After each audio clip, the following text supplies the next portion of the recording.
सभी भावी अध्यापकों का स्वागत। मैं आप सभी का एक बार फिर सूर्य नगरी एकेडमी के यूट्यूब चैनल पर स्वागत करता हूं। साथियों, ये सेशन पिछली कक्षा से आगे सीडीपी के अंतर्गत हमें लेना है, जिसमें गत सेशन तक हमने विशेष बालक या फिर विविध अधिगमकर्ताओं के अंतर्गत दो प्रकार के सामान्य से उच्च बुद्धि लब्धि वाले बालकों के विषय में पढ़ा था, जिनकी जो उपलब्धि होती है वो सकारात्मक प्रकार की होती है, कमियां या चुनौतियां नहीं होती है। अब उससे आगे आज कंटिन्यू करना है कि और कौन से विविध अधिगमकर्ताओं के अंदर विशेष प्रकार के अधिगमकर्ता सीखने वाले होते हैं। दो तो खास सीखने वाले हम पढ़ चुके हैं, एक तो प्रतिभाशाली बालक और दूसरा सृजनशील बालक। सृजनशीलता की अवधारणा क्या है उसको पूरी तरीके से पढ़ लिया है हमने और संभावित बिंदुओं पर पूरी चर्चा हो चुकी है। अब आज के सेशन में हमें सृजनशील और प्रतिभाशाली जो दो वर्ग होते हैं सकारात्मक प्रकार के विद्यार्थियों के, सीखने वालों के, उनके अतिरिक्त औसत से कम बुद्धि लब्धि यानी सामान्य से कम बुद्धि लब्धि रखने वाले, कम योग्यता रखने वाले, सामान्य बालकों से भी कम जो सीखने की निष्पादन क्षमता या दर रखते हैं, उनके विषय में पढ़ना है। ऐसे बालकों के अंदर कौन से बालक हैं, तो हमने एक लिस्ट के अंतर्गत पहले देख लिया था कि इन बालकों के अंदर पिछड़े बालक आते हैं, मंदित बालक आते हैं, मंद बुद्धि वाले, बाल अपचारी आते हैं, समस्यात्मक बालक आते हैं। इन बालकों की चर्चा हमें करनी है और इस चर्चा को खत्म करने के बाद आज इसी कक्षा के अंदर हमें समायोजन की अवधारणा को भी पूरा कर लेना है। तो सेशन बहुत ही ज्यादा महत्वपूर्ण रहने वाला है, क्योंकि सिलेबस के अंतर्गत दिए हुए टॉपिक्स में से दो महत्वपूर्ण टॉपिक हम एक ही कक्षा के अंदर पूरे कर रहे हैं। अर्थ ये हुआ कि ये पूरा का पूरा सेशन हमारी आगामी परीक्षा की दृष्टि से बहुत ही ज्यादा इंपॉर्टेंट है। ठीक है, तो चलते हैं हम सेशन पर सीधा टू द पॉइंट। जो विशिष्ट अधिगमकर्ताओं के दो का अध्ययन हमारा हो चुका है, उनकी हमारी कोई चर्चा शेष है नहीं। और तीसरे से विविध अधिगमकर्ताओं में नंबर भी 3 लगाकर शुरू करता हूं, जिससे कि हमारा पहले का क्लियर रहे कि दो प्रकार के सकारात्मक सीखने वाले हमारे द्वारा पढ़े जा चुके हैं और अब सकारात्मकता के अलावा कौन सी सीमाओं या न्यूनता से ग्रसित सीखने वाले हो सकते हैं, उनकी अधिगम, उनका अध्ययन है जो आज के सेशन में हमें करना है। नंबर 3 हम पहले पढ़ेंगे पिछड़े बालक। पिछड़े बालक, पहले सामान्य चर्चा इस विषय में हमारी हो चुकी है कि पिछड़े बालक किनको कहेंगे। आप भी याद करने की कोशिश कीजिए कि हमारी बात के अंदर पिछड़े बालक कौन से थे। बैकवर्ड चाइल्ड, ठीक है। बैकवर्ड या पिछड़े शब्द का सामान्य प्रयोग ऐसी परिस्थिति में किया जाता है जब हम मुख्य धारा से पीछे रह जाए। जैसे मानव समाज के अंदर पिछड़े लोग कौन होंगे, पिछड़े समाज कौन होंगे, वो होंगे जो बाकी वाले मुख्य धारा के लोगों के बराबर शैक्षिक उपलब्धियां नहीं रखते हो, आर्थिक उपलब्धियां नहीं रखते हो, समाज और संस्कृति के विकास तब्दीलियों की उपलब्धियां नहीं रखते हो, सामाजिक बुराइयों से ग्रसित हो। तो ऐसे समुदायों को, ऐसे लोगों को हम जिस प्रकार से पिछड़े समुदाय कहते हैं, वैसे भी शिक्षण के अंदर भी जो बच्चे अपने बराबरी के बच्चों के बराबर नहीं सीख पाते, अपनी हम उम्र या कक्षा स्तर के समान बालकों के बराबर नहीं सीख पाते, उनको सामान्यतः पिछड़े बालक कहते हैं। तो पहली बात जो सबसे पहले हमको क्लियर करनी है वो ये करनी है कि जो बालक अपने हम उम्र और कक्षा के साथियों के बराबर नहीं सीख पाते और किसी कारणवश सीखने में उनसे पिछड़ जाते हैं, हालांकि इसका कारण बुद्धि नहीं होता है। ध्यान रखना कि पिछड़े बालकों की बुद्धि बहुत ज्यादा निम्न होगी ये जरूरी नहीं है। बुद्धि लब्धि की सारणी के अंतर्गत हमने इनको क्लियर किया था कि मंद बुद्धि के जस्ट बाद में, यानी कि 80 से 90 के बीच में जो बुद्धि लब्धि दर्शाते हैं, उन बालकों को कहते हैं पिछड़े बालक। यानी सामान्य अर्थ क्या होगा, जो बालक अपनी कक्षा के बालकों के समान, कक्षा के बालकों या समान आयु के बालकों, समान आयु के बालकों की तुलना में पिछड़ जाते हैं, बालकों की तुलना में कम शैक्षिक उपलब्धि रखते हैं। शैक्षिक उपलब्धि का मतलब क्या हुआ, सीखने संबंधी उपलब्धियां। यानी ऐसे बालक जो अपने बराबरी वालों से थोड़ा कम सीखते हैं, तो उनको कहते हैं पिछड़े बालक। ठीक है, आवश्यक नहीं है कि पिछड़े बालक मानसिक रूप से मंदित हो, इस बात का ध्यान रखना, क्योंकि मानसिक मंदित बालकों को अलग से पढ़ा जाएगा। मानसिक मंदित बालक जो होंगे वो बुद्धि के आधार पर ही, जन्मजात क्षमताओं के आधार पर ही, वंशानुगत या जैविकता के आधार पर ही पहले से ही कम उपलब्धि रखेंगे, तो उनकी विशेषताएं अलग है, वो बालक ही अलग पढ़े जाते हैं। पिछड़े बालक ये होते हैं। फिर ध्यान रखो बुद्धि लब्धि सारणी में इनका स्थान कहाँ होता है। बुद्धि लब्धि सारणी। इस सारणी को हमने पढ़ा है बुद्धि के अंतर्गत सामान्य सारणी। और बुद्धि लब्धि सारणी के अंदर हमने स्पष्ट देखा था कि सामान्य बालकों की बुद्धि लब्धि 90 से 110 होती है और सामान्य बालकों से थोड़ी कम बुद्धि लब्धि यानी 10 के रेशियो में जो कम बुद्धि लब्धि रहती है 80 से 90 के बीच, वो जो बालक होते हैं उनको कहते हैं पिछड़े बालक। इनकी बुद्धि लब्धि होती है 80 से 90 के बीच, ये होता है इनका आईक्यू। ठीक है, फिर क्या होता है 80 से 90 के नीचे आने पर 70 से 80 तक के बालक मिलते हैं, उनको कहते हैं सीमांत बुद्धि वाले बालक यानी सीमा पर खड़े बालक। और फिर 70 से कम बुद्धि लब्धि रखते हैं उनको हमने कौन से बालक कहा है, मंद बुद्धि बालक कहकर उनको संबोधित किया है, उनको समझाया है। अब इस दिशा में पिछड़े बालकों के संबंध में एक व्यक्ति ने कुछ महत्वपूर्ण कार्य किए हैं जिनका हमें पढ़ना है। वैसे बहुत सारे नाम व्यक्तियों के हो सकते हैं लेकिन बहुत कम ऐसे व्यक्तियों को हम लेते हैं जो मोस्ट इंपोर्टेंस रोल प्ले करते हैं। जैसे सिरिल बर्ट, अगर आपको याद है तो हमने बुद्धि लब्धि को पढ़ते टाइम सिरिल बर्ट को याद किया था। कहां पर कि बुद्धि लब्धि का सूत्र दिया था टर्मन ने। संवेगात्मक बुद्धि का सिद्धांत जो सूत्र था EA/CA मल्टीपल 100, जिससे संवेगात्मक कोसेंट निकाला जाता है इमोशनल कोसेंट, वो सूत्र दिया था गोलमैन ने। वहां पर हमने एक शैक्षिक लब्धि का सूत्र निकाला था जिसका EA/CA मल्टीपल 100 किया था, वो सूत्र दिया था सिरिल बर्ट ने। तो सिरिल बर्ट ने क्या किया, एक बुक लिखी थी backward child, the backward child. तो ये पुस्तक को याद रखना है, द बैकवर्ड चाइल्ड। इस बुक के अंदर उन्होंने 2-3 महत्वपूर्ण काम किए। ठीक है, सिरिल बर्ट ने शैक्षिक लब्धि को निकालने का सूत्र भी दिया है और इन्होंने एक परिभाषा भी दी है कि पिछड़े बालक किनको कहेंगे। ये इनकी बुक है, इसके अंदर इन्होंने क्या बताया है कि बुद्धि लब्धि या शैक्षिक लब्धि, सॉरी बुद्धि लब्धि नहीं शैक्षिक लब्धि यानी कि एजुकेशन कोसेंट जो है उसको ज्ञात करने के लिए एक सूत्र इन्होंने दिया और उस सूत्र को लिखा कैसे जाएगा EA/CA मल्टीपल 100 और इससे प्राप्त क्या होगी एजुकेशन कोसेंट या फिर शैक्षिक लब्धि प्राप्त होगी। ठीक है, कि उसकी क्रोनोलॉजिकल एज कितनी है और उसकी एजुकेशनल एज कितनी है। शैक्षिक आयु का मतलब क्या होगा, उस आयु से जिस आयु के समान मानसिक योग्यताएं सीखने में बालक में हो। जैसे कि कोई गणित का टॉपिक है जो 4वीं कक्षा की किताब में आता है, ठीक है, और एक 8वीं कक्षा का बच्चा है जो सिर्फ 4वीं कक्षा तक के ही गणित के उन विषयों को सोल्व कर पाता है, 5वीं वालों को नहीं कर पाता है।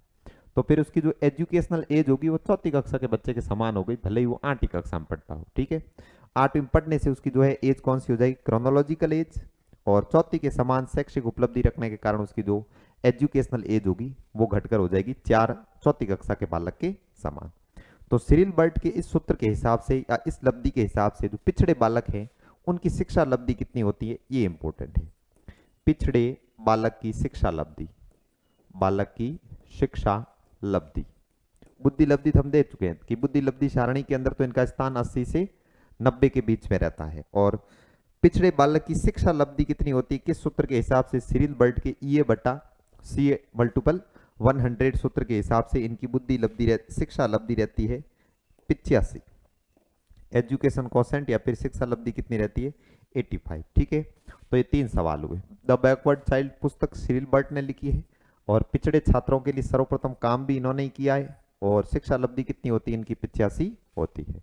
बाद में इन्होंने इससे मिलती जुलती एक परिभाषा भी दी है, वो परिभाषा भी महत्वपूर्ण है। वो क्या है परिभाषा, उसको सरल से सरल शब्दों में मैं यहीं पर साथ में लिख देता हूं कि सिरिल बर्ट के अनुसार विद्यालयी जीवन में जो बालक अपनी कक्षा स्तर के बालकों से नीचे की कक्षा की भी उपलब्धि नहीं रखते या नीचे की कक्षा का औसत कार्य भी नहीं कर पाते, उन बालकों को सामान्यतः पिछड़े बालक कहते हैं। ठीक है, यानी ऐसे बालक जो अपने से नीची कक्षा का कार्य भी नहीं कर पाते, अपने से नीची कक्षा का औसत कार्य, यानी 5वीं के बच्चे की बात करें तो 4वीं का कार्य भी अगर नहीं कर पाता है तो फिर वो पिछड़ा है। 4वीं का बच्चा अगर 3री कक्षा की किताब का कार्य भी नहीं कर पाता है तो पिछड़ा है। किसके हिसाब से, सिरिल बर्ट के हिसाब से। और नॉर्मल परिभाषा क्या होगी, जब बालक अपनी कक्षा के या समवयस्क बालकों के समान सीखता नहीं और किसी कारणवश उनसे पिछड़ जाता है, कम सीखता है, तो उसको क्या कह सकते हैं, पिछड़े बालक। लेकिन अपने से नीची कक्षा का औसत कार्य भी नहीं कर पाता, ऐसी परिभाषा किसने दी है, ऐसी परिभाषा देने वाले हैं सिरिल बर्ट। ठीक है, तो पिछड़े बालकों के संबंध में जो काम किया उसमें एक महत्वपूर्ण व्यक्ति है सिरिल बर्ट, जिनका नाम और कार्य को हमें सामान्यतः याद रखना है और शिक्षा लब्धि का जो सूत्र होता है उसको हमें यहाँ से याद कर लेना है। ठीक है, आगे हम पढ़ते हैं इसके संबंध में। शिक्षा लब्धि हो गई, शिक्षा लब्धि याद करने के तरीके हो गए। फिर देखते हैं आगे पिछड़े बालकों के अंतर्गत क्या पढ़ा जा सकता है। ठीक है, अब पिछड़े बालकों के दो वर्ग होते हैं। ठीक है, पिछड़े बालक सभी एक समान नहीं होते, क्योंकि हम भी देख सकते हैं क्या हम सभी विषयों में पारंगत या निपुण थे क्या? तो हमारी विद्यालय जीवन में ऐसा कोई ना कोई विषय अवश्य रहा होगा जिससे हमें भय लगता हो या जिससे हमें डर लगता हो, जिसको हम क्लियर नहीं कर पाए। जैसे कि मेरे लिए गणित रहा है। आमतौर पर कई विद्यार्थियों के लिए कोई ना कोई विषय जो होता है वो डराने वाला होता है। हालांकि मेरी गणित में शिक्षा लब्धि कम नहीं है, मैं गणितीय समस्याओं को समाधान कर सकता हूँ, लेकिन विद्यालय जीवन में किसी खास कारण से उसके प्रति एक छोटा सा भय था। और ऐसा अगर आप अपने विद्यालय के जीवन की तरफ जाएंगे तो पता चलेगा कि आपको भी किसी खास एक विषय से या तो रुचि नहीं थी या आपकी उसमें शिक्षण लब्धि कम प्रदर्शित होती थी हर बार। इस हिसाब से पिछड़े बालकों के दो वर्ग बनाए जाते हैं। एक होते हैं सामान्य पिछड़े बालक, सामान्य पिछड़ापन, यानी पिछड़ेपन के कितने प्रकार हो गए? दो। एक होता है सामान्य पिछड़ापन और एक होता है विशिष्ट पिछड़ापन। सामान्य पिछड़ापन का मतलब होता है प्रत्येक प्रकार के सब्जेक्ट में, प्रत्येक प्रकार के विषय में कमजोर होना, और विशिष्ट पिछड़ापन का मतलब है किसी खास विषय में पिछड़ापन का होना। ठीक है, सामान्य का मतलब है सभी विषयों में, सभी विषयों में। क्या कक्षा या स्कूल में ही पिछड़ेपन की बात होती है? तो ऐसा नहीं है। किसी भी प्रकार के सीखने से संबंधित संस्थान या सीखने की कोई भी जगह है, वहां पर पिछड़ापन हो सकता है। यानी किसी स्पोर्ट एकेडमी के अंदर खेल सीखता हुआ बच्चा भी पिछड़ापन प्रदर्शित कर सकता है। जूडो कराटे की मार्शल आर्ट सीखने वाला कोई इंस्टीट्यूट में कोई छात्र होता है, बच्चा होता है, तो वो भी पिछड़ापन दर्शा सकता है। खासकर हम विद्यालय की कक्षा परिस्थितियों में बात करें तो जो बच्चे सभी विषयों में कमजोर होते हैं उनके अंदर कौन सा पिछड़ापन पाया जाता है? तो इस पिछड़ापन को कहते हैं सामान्य पिछड़ापन। यानी ये तो बालक सामान्यतः पिछड़ा ही है, सभी विषयों के अंदर कमजोर है। और विशिष्ट पिछड़ापन का मतलब किसी विशेष सब्जेक्ट में, किसी खास या विशेष विषय में कमजोर होना, विशेष विषय में कमजोर होना। ठीक है, अगर किसी खास एकाध या किसी एक विषय में या किसी एक उप विषय में, जैसे कि गणित में दो विषय ले सकते हैं, एक अंक गणित लेते हैं और दूसरी बीज गणित लेते हैं, तो कोई बच्चा अगर सिर्फ बीज गणित में कमजोर है, जैसा कि मुझे बीज गणित से ज्यादा दिक्कत थी, तो फिर मेरा जो पिछड़ापन था वो विशिष्ट प्रकार का पिछड़ापन हो गया, क्योंकि मैं किसी एक विषय या विषय के अंदर किसी खास उप विषय से कमजोरी रखता था। ठीक है, अब इसके अंदर अधिक समझने के लिए ये समझ सकते हैं हम, या तो गणित में कमजोर हो या अंग्रेजी में कमजोर हो या मान लो कि विज्ञान में कमजोर। ठीक है, ये या वाला। और इधर इसमें सभी विषय, इंग्लिश में भी कमजोरी दर्शाता है, मैथ में भी कमजोरी दर्शाता है। ठीक है, इसके अलावा हिंदी में भी, विज्ञान में भी, एटसेट्रा एटसेट्रा, सभी प्रकार के विषयों में जो कमजोरी दर्शाते हैं उनको कहते हैं सामान्य पिछड़ापन। अब इनमें से किसका उपचार सरल है? तो विशिष्ट पिछड़ापन का उपचार सरल है, इसका इलाज किया जा सकता है। एकाध विषय में अगर कोई बच्चा पिछड़ा है तो उपचार इसका सरल हो जाएगा, क्योंकि एक सब्जेक्ट को तैयार करवाने या फिर पिछली कक्षा की उपलब्धियों को इस कक्षा में हासिल करवाना सरल है। लेकिन जब बालक सभी विषयों के अंदर कमजोर है, पिछड़ गया है, तो उपचार इसका सरल नहीं है। उपचार नहीं हो ऐसा कुछ भी नहीं है। संवर्धन कार्यक्रम, विशेष कक्षाएं, विशेष विद्यालय, सरल पाठ्यक्रम, लोचशीलता, फ्लेक्सिबिलिटी जैसी चीजों को अपनाकर अध्यापक चाहे तो पिछड़ापन को बड़ी आसानी से दूर किया जा सकता है। लेकिन विशिष्ट पिछड़ापन की अपेक्षा सामान्य पिछड़ापन को दूर करना मुश्किल होता है। ध्यान रखना, सामान्य में शब्द सामान्य है लेकिन पिछड़ापन बड़ा है, और विशिष्ट पिछड़ापन में विशिष्ट शब्द बड़ा है लेकिन इसका जो पिछड़ापन है वो सिर्फ एक विषय के अंदर या किसी एक खास प्रकार की गतिविधि को सीखने में ही जो बैकवर्ड है वो होगा। ठीक है, सभी के अंदर एक साथ नहीं होगा। ये जो थी पिछड़ेपन का प्रकार था। अब हमें आगे देखना है कि पिछड़े बालक के अंदर कौन कौन सी विशेषताएं हम देख सकते हैं। ध्यान रखना, मंदबुद्धि बालक और पिछड़े बालक के अंदर कई सारी विशेषताएं एक जैसी होगी, लेकिन फिर भी मंदबुद्धि और पिछड़े बालक दोनों एक दूसरे से अलग हैं। ठीक है, पिछड़े बालक भी अलग प्रकार के होते हैं और मंदबुद्धि भी अलग प्रकार के होते हैं। ठीक है, फिर हम लिखते हैं पिछड़े बालक की विशेषता, पिछड़े बालक की विशेषताएं।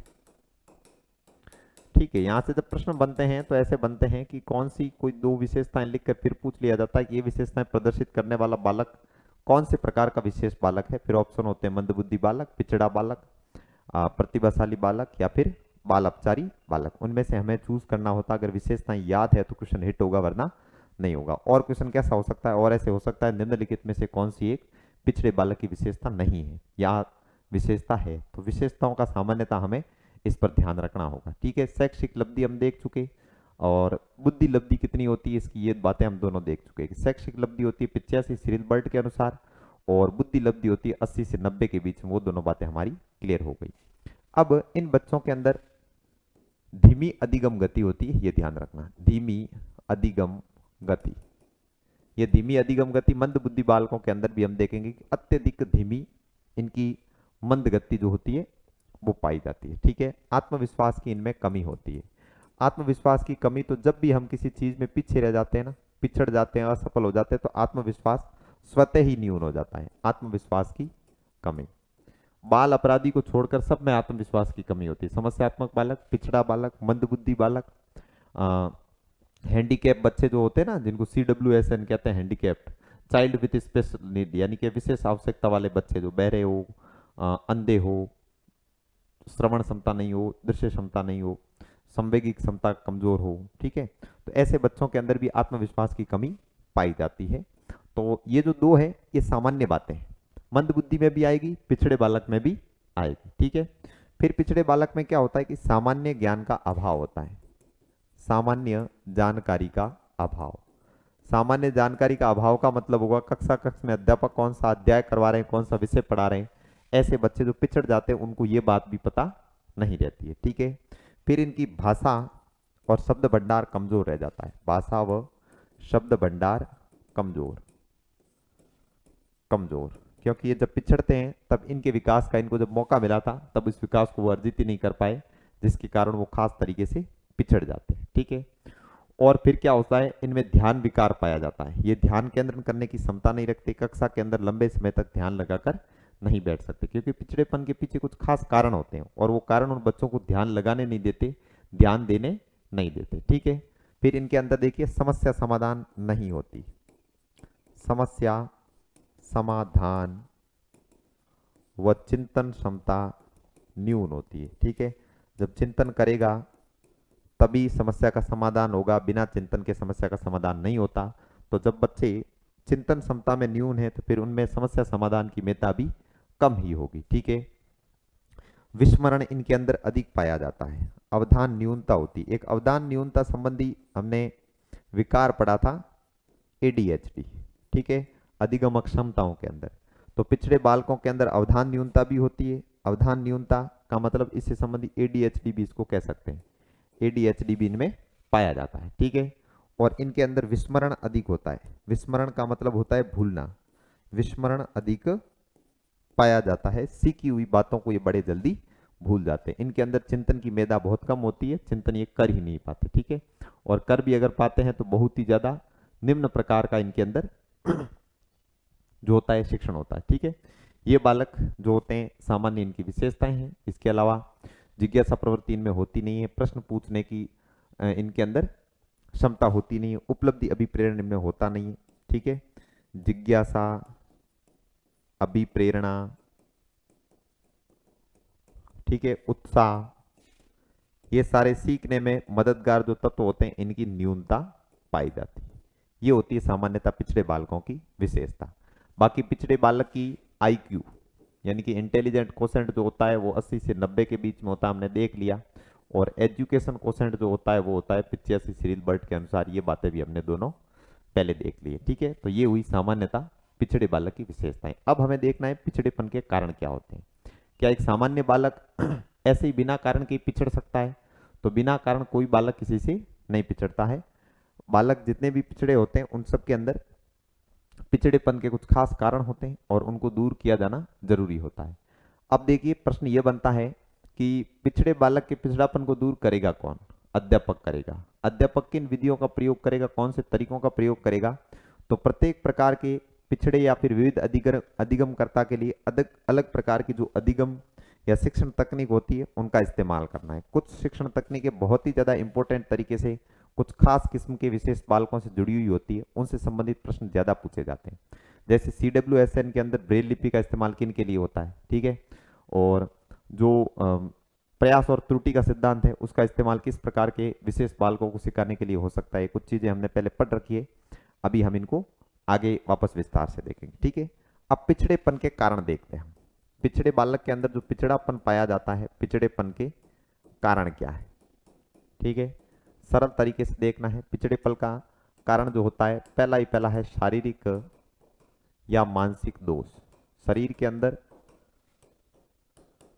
कोई बीमारी हो गई, दिमाग के अंदर कोई दोष आ गया जिसके कारण बच्चा प्रॉपर स्कूल नहीं आ सका, तो उसकी वजह से उसमें पिछड़ापन रह सकता है।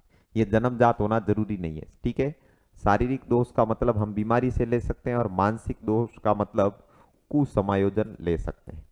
अगर बच्चा कुसमायोजित हो गया, उसकी भावनाएं समायोजित नहीं हो पाई, तो वो कक्ष में बैठने के बावजूद भी सही तरीके से नहीं सीख पाया। इसके अंदर उसकी बुद्धि लब्धि की कमजोरी नहीं है, उसने अवसरों का सही तरीके से लाभ नहीं उठाया, उसकी वजह से वो सीख नहीं पाया, ठीक है। इसके अलावा पिछड़ेपन का जिम्मेदार हो सकता है परिवार व वातावरण। परिवार और वातावरण पिछड़ेपन में क्या भूमिका निभाते हैं। अगर परिवार का माहौल खराब है तो बच्चा होमवर्क नहीं कर पाता है, घर जाने के बाद शिक्षा नहीं प्राप्त कर सकता है, घर में लड़ाई झगड़े अगर होते हैं तो वो भी बच्चे को प्रभावित कर सकते हैं, पिछड़ेपन का कारण हो सकते हैं, जैसे कि झगड़ा, ठीक है। अशिक्षा, परिवार के अंदर अशिक्षा का माहौल है, परिवार के अंदर कुरीतियां हैं, ठीक है, या फिर परिवार का माहौल अगर गरीब है तो गरीबी के कारण बच्चों को अक्सर क्या किया जाता है कि बाल श्रम के अंदर धकेल दिया जाता है, और बच्चे गरीबी के कारण अगर घर आने के बाद बाल श्रम करेंगे तो बाल श्रम करने के कारण उनको पढ़ने का टाइम नहीं मिलेगा, तो वो इन कारणों से पिछड़ जाते हैं, फिर उनका शिक्षा जो है लब्धि कम रह जाती है, ठीक है। विद्यालय वातावरण, पूरे के पूरे हमारे इस टॉपिक के अंदर, पूरे विषय के अंदर विद्यालय और परिवार का दोनों का प्रभाव जो होता है सबसे महत्वपूर्ण होता है। इसलिए हमको ध्यान रखना है कि विद्यालय का वातावरण पिछड़ेपन के लिए कैसे जिम्मेदार होता है, ठीक है। तो पहला विद्यालय के अंदर अरुचिपूर्ण, अरुचिकर पाठ्यक्रम। अगर बच्चे को पढ़ाई जा रही चीजों में रुचि नहीं है, खराब प्रकार की शिक्षण विधियों का इस्तेमाल किया है, शिक्षकों का प्रशिक्षण ढंग का नहीं है, उचित प्रकार के शिक्षक पढ़ा नहीं रहा है, तो फिर वो छात्रों के पिछड़ेपन का कारण हो सकता है। दोषपूर्ण या अरुचिकर पाठ्यक्रम, बोझिल पाठ्यक्रम, ठीक है, बोझिल पाठ्यक्रम यानी कि पढ़ी जा रही किताब के अंदर जो सिलेबस है, बिना किताब के अलावा जो बातें पढ़ाई जा रही है बहुत ज्यादा बोझपूर्ण हो, उनके अंदर बच्चे को रुचि नहीं होती हो, ठीक है, तो इनको पिछड़ेपन का कारण मान सकते हैं। शिक्षण तकनीक या फिर शिक्षण विधि, अध्यापक जी जिन शिक्षण विधि का प्रयोग कर रहे हैं वो शिक्षण विधि अगर सही नहीं है तो बच्चे सीख नहीं पाएंगे, और नहीं सीख पाने के कारण कुछ बच्चे सभी बच्चों से पिछड़ जाएंगे, और वो पिछड़ेपन का एक परफेक्ट कारण हो गया। शिक्षक का व्यवहार भी जिम्मेदार हो सकता है। शिक्षक का व्यवहार, अगर शिक्षक बच्चों को डरा कर पढ़ाते हैं, मान लो धमका कर पढ़ाते हैं, उनको प्रश्न पूछने का मौका नहीं देते, याद करने के लिए दबाव बनाते हैं, तो ऐसी स्थिति के अंदर बच्चे क्या हो सकते हैं, कुसमायोजन का शिकार हो सकते हैं, और कुसमायोजित हो गए तो फिर उनके अंदर मानसिक दोष पैदा हो गया, और मानसिक दोष पैदा होने के कारण वो फिर पढ़ाई नहीं कर पाते। तो खासकर विद्यालय और परिवार का रोल होता है बालक के पिछड़ेपन में, और ये प्राकृतिक कारण तो फिर होता ही है कि शरीर के अंदर कोई बीमारी हो जाए, कोई रोग हो जाए, तो फिर वो पढ़ने और सीखने में पिछड़ सकते हैं। खासकर जो है हमको ये दो याद रखने हैं, माता पिता के झगड़ा, अशिक्षा, कुरीतियां, गरीबी हो गई, निर्देशन नहीं होना, प्रोत्साहन न मिलना। अगर माता पिता बच्चों को पढ़ने के लिए मोटिवेट नहीं करते हैं, प्रोत्साहित नहीं करते हैं, तब भी बच्चे सीखने से पिछड़ सकते हैं। इधर भी विद्यालय में प्रोत्साहन मिलना जरूरी है, समय समय पर मूल्यांकन होना जरूरी है, मूल्यांकन के बाद बच्चों को जो है मोटिवेशन मिलना जरूरी है। अगर ऐसा नहीं करेंगे तो फिर वो बच्चे पिछड़ेपन को दूर नहीं कर पाएंगे। फिर देखना है पिछड़े बालक की शिक्षा, बहुत महत्वपूर्ण है। पिछड़ेपन के कारण और पिछड़े बालकों की शिक्षा इंपॉर्टेंट होती है। अब पिछड़े बालक को पढ़ाएंगे कैसे आप विद्यालय में, पिछड़े बालक की शिक्षा आप एज ए टीचर, एक अध्यापक के रूप में अपने कक्षा या विद्यालय में अगर कोई पिछड़े बालक है तो उनका केयर करेंगे कैसे। तो हमारी लक्षित परीक्षा के हिसाब से यहाँ से इंपॉर्टेंट क्वेश्चन बनने ही बनने हैं, और इनके अंदर हम फैक्ट पर रट्टा मारते जाएं और ऐसी चीज़ों पर अगर चर्चा नहीं करेंगे तो फिर हमारे 17-18 क्वेश्चन जो सीधे सीधे अप्लाइड टाइप के आते हैं वो गलत हो जाएंगे। फैक्ट से बेस्ट कितने क्वेश्चन आते हैं? 12-13 ज़्यादा से ज़्यादा।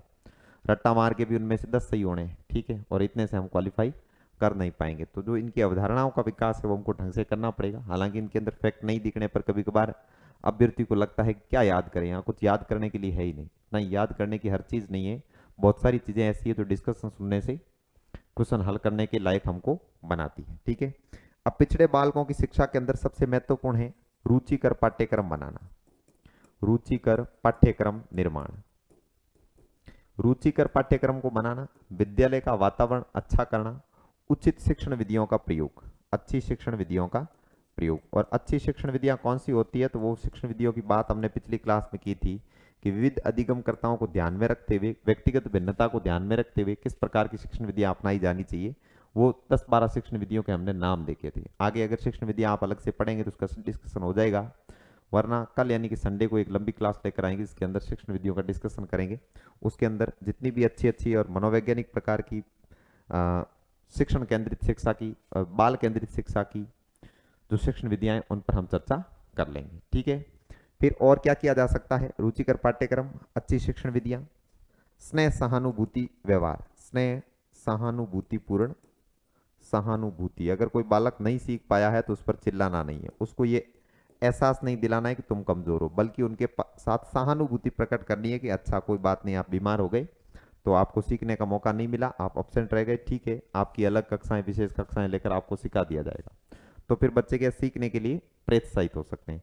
तो सहानुभूतिपूर्ण शिक्षण, ठीक है। व्यक्तिगत निर्देशन देना चाहिए, व्यक्तिगत निर्देशन, ये सभी प्रकार के पिछड़े हुए बालकों, अपराधी बालकों, सभी के लिए काम का है व्यक्तिगत निर्देशन, इंडिविजुअल इंस्ट्रक्शंस, एक अकेले बच्चे को खास बातें सिखाना, ठीक है। फिर क्या हो सकता है? और यथार्थ जीवन से जोड़कर पढ़ाना, है ना, जो चीज भी बच्चों को पढ़ाई जाए जीवन से जोड़कर पढ़ाना। जब किसी चीज को जीवन से जोड़कर पढ़ाया जाता है तो ये अधिगम के कौन से नियम के अंदर आता है? उपयोगिता के नियम के अंदर आता है। जीवन से जोड़कर पढ़ाना, मूर्त तरीके से पढ़ाना, ठीक है, शिक्षण सहायक सामग्रियों का प्रयोग करना और मूर्त तरीके से सिखाना। जब इन तरीकों का इस्तेमाल शिक्षक करेंगे तो बच्चे बहुत अच्छे तरीके से और बढ़िया तरीके से सीख जाएंगे। मूर्त तरीके से पढ़ाने का मतलब होता है शिक्षण सहायक सामग्रियों का प्रयोग करना, ठीक है। फिर इनके अंदर पिछड़े बालक की शिक्षा के अंदर एक बहुत महत्वपूर्ण चीज होती है जो अलग मैं बिंदु बना कर दूंगा कि वो होती है निदान और उपचार, ठीक है। ये सबका करना पड़ता है, मंदित बालकों का भी करना पड़ता है, और सभी प्रकार के नकारात्मक प्रकार की व्यक्तिगत विभिन्नता रखने वाले बालक होते हैं, कमजोर बालक होते हैं किसी भी दृष्टि से, उनका ध्यान रखने के लिए उनमें इन चीजों को हमें ध्यान रखना होता है कि निदान और उपचार क्या होता है, ठीक है। तो शिक्षा के अंदर निदान व उपचार, निदान व उपचार, इन दोनों बातों पर थोड़ा ध्यान देना कि किसी भी प्रकार के कमजोर, पिछड़े, मंदबुद्धि बालक की कमजोरी का क्षेत्र और कारण ज्ञात करना, कमजोरी का कारण व क्षेत्र ज्ञात करना, क्षेत्र ज्ञात करना। यानी एक बच्चा लगातार परीक्षा में या टेस्ट में कम अंक प्राप्त कर रहा है तो वो हो गया उपलब्धि परीक्षण के अंदर उसका पता चलना कि कम अंक प्राप्त कर रहा है, लेकिन उसके कम अंक क्यों आ रहे हैं और किस विषय के अंदर, कौन से टॉपिक के अंदर वो ज्यादा कमजोर है, इन दो बातों का पता करना। एक तो कमजोरी का कारण यानी कि क्यों कम अंक आ रहे हैं, दूसरा किस विषय के अंदर कम अंक आ रहे हैं। इनका पता करने की जो तकनीक है उसको कहते हैं निदान करना या डायग्नोस करना, ठीक है। और उपचार का मतलब क्या है? ज्ञात कारणों के आधार पर, ज्ञात कारणों के आधार पर शिक्षण करवाना, कारणों के आधार पर उन्हें दूर करने हेतु कार्य करना, उन्हें दूर करने हेतु कार्य करना। माना कि एक बच्चे का उपलब्धि परीक्षण लिए जाने के बाद उसके अंक बहुत कम आए, शिक्षक ने उसकी कमजोरी का कारण और क्षेत्र पता करने की कोशिश की तो कारण निकल कर आया अंग्रेजी का भय, मान लो, ठीक है। तो कमजोर किस विषय में हुआ? अंग्रेजी में, और क्षेत्र कौन सा है? सॉरी, कमजोरी का कारण क्या है? भय, और क्षेत्र कौन सा हुआ? इंग्लिश। अब इंग्लिश में बच्चा डरता है, यह बात पता चल गई निदान के द्वारा। अब अंग्रेजी के प्रति उस डर को दूर भगाने के लिए अध्यापक कौन सी मनोवैज्ञानिक शिक्षण विधियों का उपयोग करके, शिक्षण सहायक सामग्री का इस्तेमाल करके जितना बेहतर बच्चे के लिए कर सकता है उतना करेगा तो बच्चे की ये कमजोरी दूर हो जाएगी। और ये हो गया हमारा पिछड़ा बालक कंप्लीट, ठीक है। पिछड़े बालक में बहुत सारी ऐसी बातें पड़ी है जो मंद बुद्धि बालकों के अंदर शामिल हो जाएगी। और अब हम आगे पढ़ते हैं मंद बुद्धि या मंदित बालक। इसके लिए शब्द आएगा दूसरा, मंद बुद्धि या फिर मंदित बालक। मंदित या मंद बुद्धि बालक, ये होते हैं मेंटली डिफेक्ट। इनके अंदर कोई मानसिक प्रकार की कमजोरी होती है आवश्यक रूप से, और इनको कहते हैं मेंटली डिफेक्ट चाइल्ड। ठीक है, मेंटली, मानसिक रूप से, मेंटली डिफेक्ट चाइल्ड, ऐसे बच्चे होते हैं जिनके अंदर मानसिक सीमाएं होती है, सीखने संबंधी, बुद्धि संबंधी सीमाएं होती है। तो ऐसे बच्चों को कह दिया जाता है मानसिक मंदित या मंदबुद्धि। अब वो कौन से बालक मंदबुद्धि होते हैं, बुद्धि लब्धि सारणी को याद करो तो जो बालक बुद्धि लब्धि या फिर आईक्यू सारणी, आईक्यू सारणी के अंदर कहां मौजूद थे, तो मंदबुद्धि बालक मौजूद थे 70 से कम आईक्यू, 70 से कम आईक्यू वाले। हालांकि मंद बुद्धि में 70 से कम आईक्यू से लेकर 0 आईक्यू तक सारे के सारे मंद बुद्धि के अंदर ही आएंगे। और मंद बुद्धि के अंदर और श्रेणियां होती, ठीक है, मूर्ख और जड़ बुद्धि, मूर्ख व जड़ बुद्धि। ठीक है, 50 से लेकर 25 तक की जो बुद्धि लब्धि थी उसमें मूर्ख हो रहे थे, और 25 से कम बुद्धि लब्धि वाले जड़ बुद्धि हो रहे थे। पर सामान्यतः इनकी जहां प्रश्न बनते हैं वहां पे आईक्यू कितना माना गया है, 70 से कम। ठीक है, 70 से कम, 70 से लेकर 50 तक, इसके अलावा 70 से 50 भी हो सकता है कहीं पर, 70 से 50 आईक्यू। अब इनके बीच में एक बच गया, सामान्य बालक 90 से 110, पिछड़ा बालक 80 से 90। अब 70 से 80 वाला 20 वाला छूट गया, तो आईक्यू अगर 70 से 80 के बीच में है तो ये बालक कैसा होगा, ये सीमांत बुद्धि वाला बालक होगा। सीमांत बालक यानी सीमा पर खड़ा है। इसको ना तो मंदबुद्धि कहा जा सकता है और ना ही इसको पिछड़ा कहा जा सकता है। ये पिछड़े से निम्न है और मंदबुद्धि से थोड़ा ठीक है, तो ये सीमांत प्रकार का बालक है। ऐसे बालकों को क्या सिखाया जा सकता है, तो बिल्कुल प्रत्येक प्रकार के अधिगमकर्ता को, किसी भी प्रकार के अधिगमकर्ता को चाहे कितना भी कमजोर क्यों ना हो, उसको सिखाया जा सकता है। सीखता हर प्रकार का बालक है, बस बात यह है कि सभी प्रकार के बालकों के सीखने के तरीके, तकनीक और गति अलग अलग हो सकती है, जो कि व्यक्तिगत भिन्नता के अंदर हम चर्चा कर चुके हैं। ठीक है, चलिए आगे हमें मंदबुद्धि छात्रों की, मंदबुद्धि बालकों की विशेषताएं देखनी है कि कौन कौन सी विशेषताएं हैं जो प्रदर्शित करते हैं, जिनसे कि पता चले कि वो कोई बालक, विशेष बालक जो है वो मंदबुद्धि है। ठीक है, मंदबुद्धियों की अलग अलग श्रेणियां भी है, मंदबुद्धिता के कारण भी होते हैं। मंदबुद्धि की विशेषताएं, वो कौन कौन सी विशेषताएं प्रकट करता है, तो मंदबुद्धि और पिछड़े बालक के अंदर बहुत सारी विशेषताएं समान है। ठीक है, वो मंद गति से सीखता था, तो इसमें लिखना है सीखने की अत्यधिक मंद गति, सीखने की गति बहुत धीमी गति से सीखता है, बहुत धीमी, है ना, बहुत धीमी गति से सीखते हैं। पिछड़ेपन का कारण भी यही होता है, कम सीखना, और मंद बुद्धि बालक का तो होता ही यही। इसका बुद्धि लब्धि हम देख चुके हैं, शैक्षिक लब्धि इसके बारे में बताई नहीं जाती मंद बुद्धि के, क्योंकि शिक्षा में पिछड़े होने के कारण उसकी शैक्षिक लब्धि बताई जाती है। ऐसे बालकों की जो मंद बुद्धि है, इनके प्रकार बताए जाते हैं कि मंद बुद्धि के प्रकार कौन से होते हैं। अब जो मंद बुद्धि बालक है, कौन कौन सी क्रियाओं के अंदर बहुत धीमे होते हैं, पढ़ना, लिखना, ठीक है, चलना बोलना व संकेत में मंद होते हैं। यानी सभी प्रकार की मनोगत्यात्मक क्रियाएं करने के लिए ये धीरे होते हैं। पढ़ना मानसिक और मनोगत्यात्मक, लिखना गत्यात्मक, चलना, और जिन कार्यों के अंदर मानसिक और शारीरिक मेधाएं या उपलब्धियां मिलकर काम करती हैं, उन गतियों को कहते हैं मनोगत्यात्मक क्रियाएं। तो इनको शॉर्ट में ये भी लिख सकते हैं कि मनोगत्यात्मक क्रियाएं बहुत ही धीमी इनकी होती है। ठीक है, ये हीन भावना के शिकार होते हैं, हीन भावना व निराशा के शिकार, इनके अंदर निराशा और हीन भावना होती है। ठीक है, निराशा के शिकार, इनके अंदर उपलब्धि अभिप्रेरण न्यून होता ही नहीं है। मान लो ये हतोत्साहित महसूस करते हैं हमेशा, इन्हें लगता है कि ये सीख नहीं सकते, ये कमजोर हैं।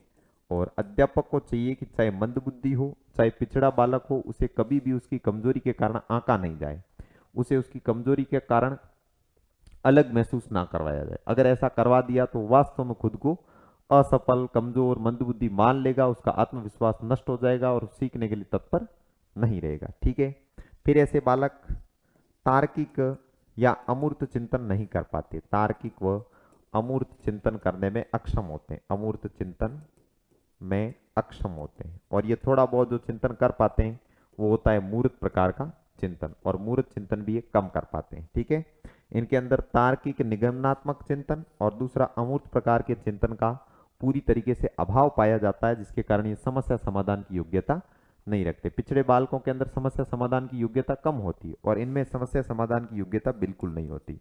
मंदित बालकों में समस्या समाधान मेधा शून्य होती है, समस्या समाधान शून्य।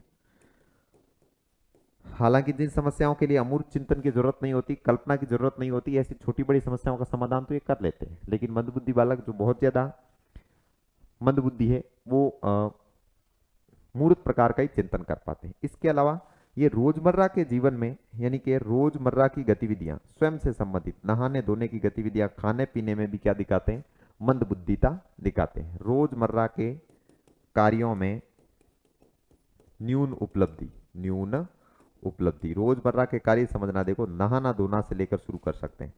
ठीक है, नहाना धोना, खाना पीना। मंदबुद्धि बालक इन गतिविधियों के अंदर भी कुछ ऐसा असामान्य व्यवहार प्रदर्शित करते हैं जिससे पता चल सकता है कि उसकी बुद्धि बहुत ज्यादा कमजोर है। और साफ साफ लिख सकते हैं इसके अंदर कि इनकी आईक्यू कमजोर है, मतलब बुद्धि कमजोर है।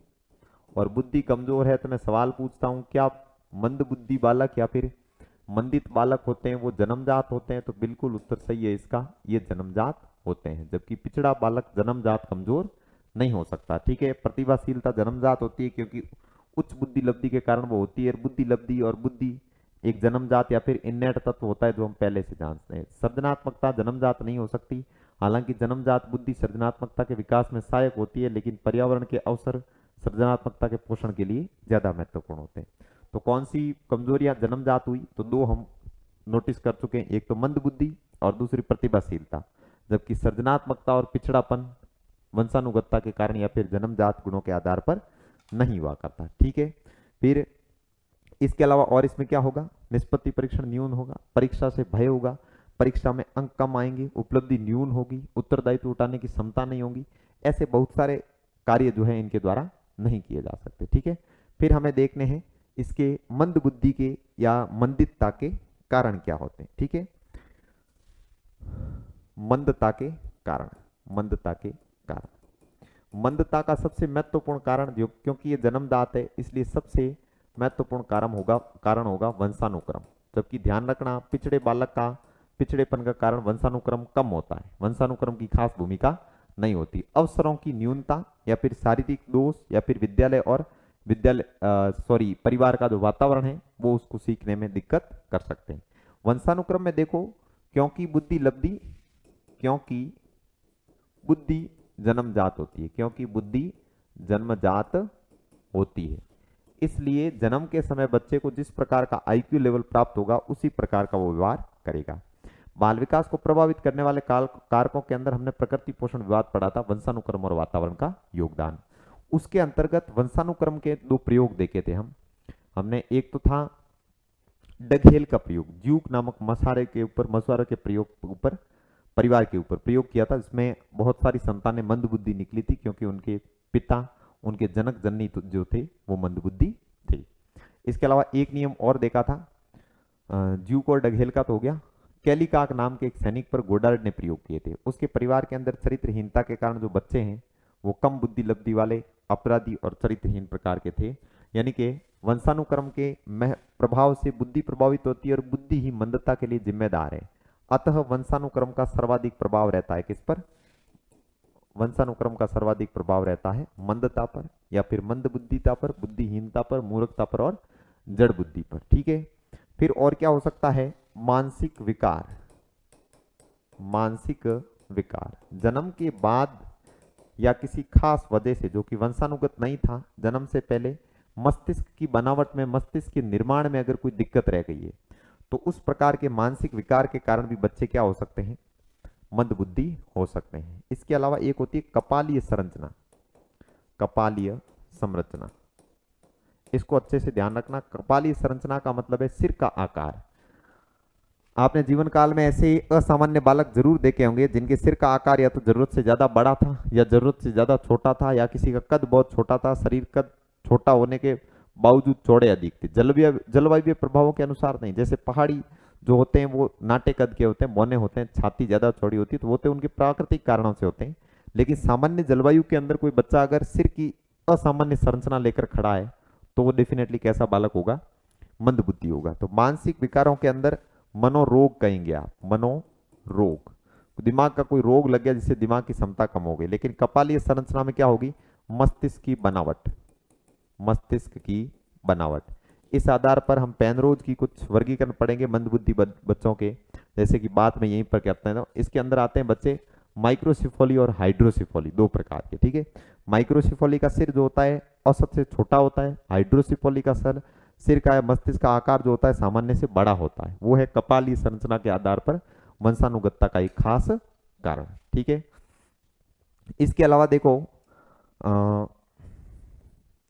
एक्सरे, एक्सरे जैसी तकनीक, एक्सरे जैसी तकनीक कहाँ असर डालती है? मान लो गर्भस्थ शिशु की माँ के कोई एक्सरे करवाया, तो एक्सरे के अंदर जो एक्स किरणें होती है ना, वो मस्तिष्क के किसी खास हिस्से को कमजोर कर सकती है, उसको डिफेक्ट कर सकती है, जिसके कारण जन्म के बाद बच्चा जो है मंदबुद्धि हो सकता है, ठीक है। गर्भावस्था के दौरान नशा, माँ अगर गर्भस्थ शिशु जब गर्भ में होता है तब अगर कोई नशा कर लेती है तो उससे पैदा होने वाले बच्चे के अंदर कपालीय संरचना विकृत हो सकती है। विकृत कपालीय संरचना का बच्चा पैदा हो सकता है, ऐसा बच्चा निश्चित रूप से मंदबुद्धि होगा। ऐसे बहुत सारे उदाहरण हमको देखने मिलते हैं।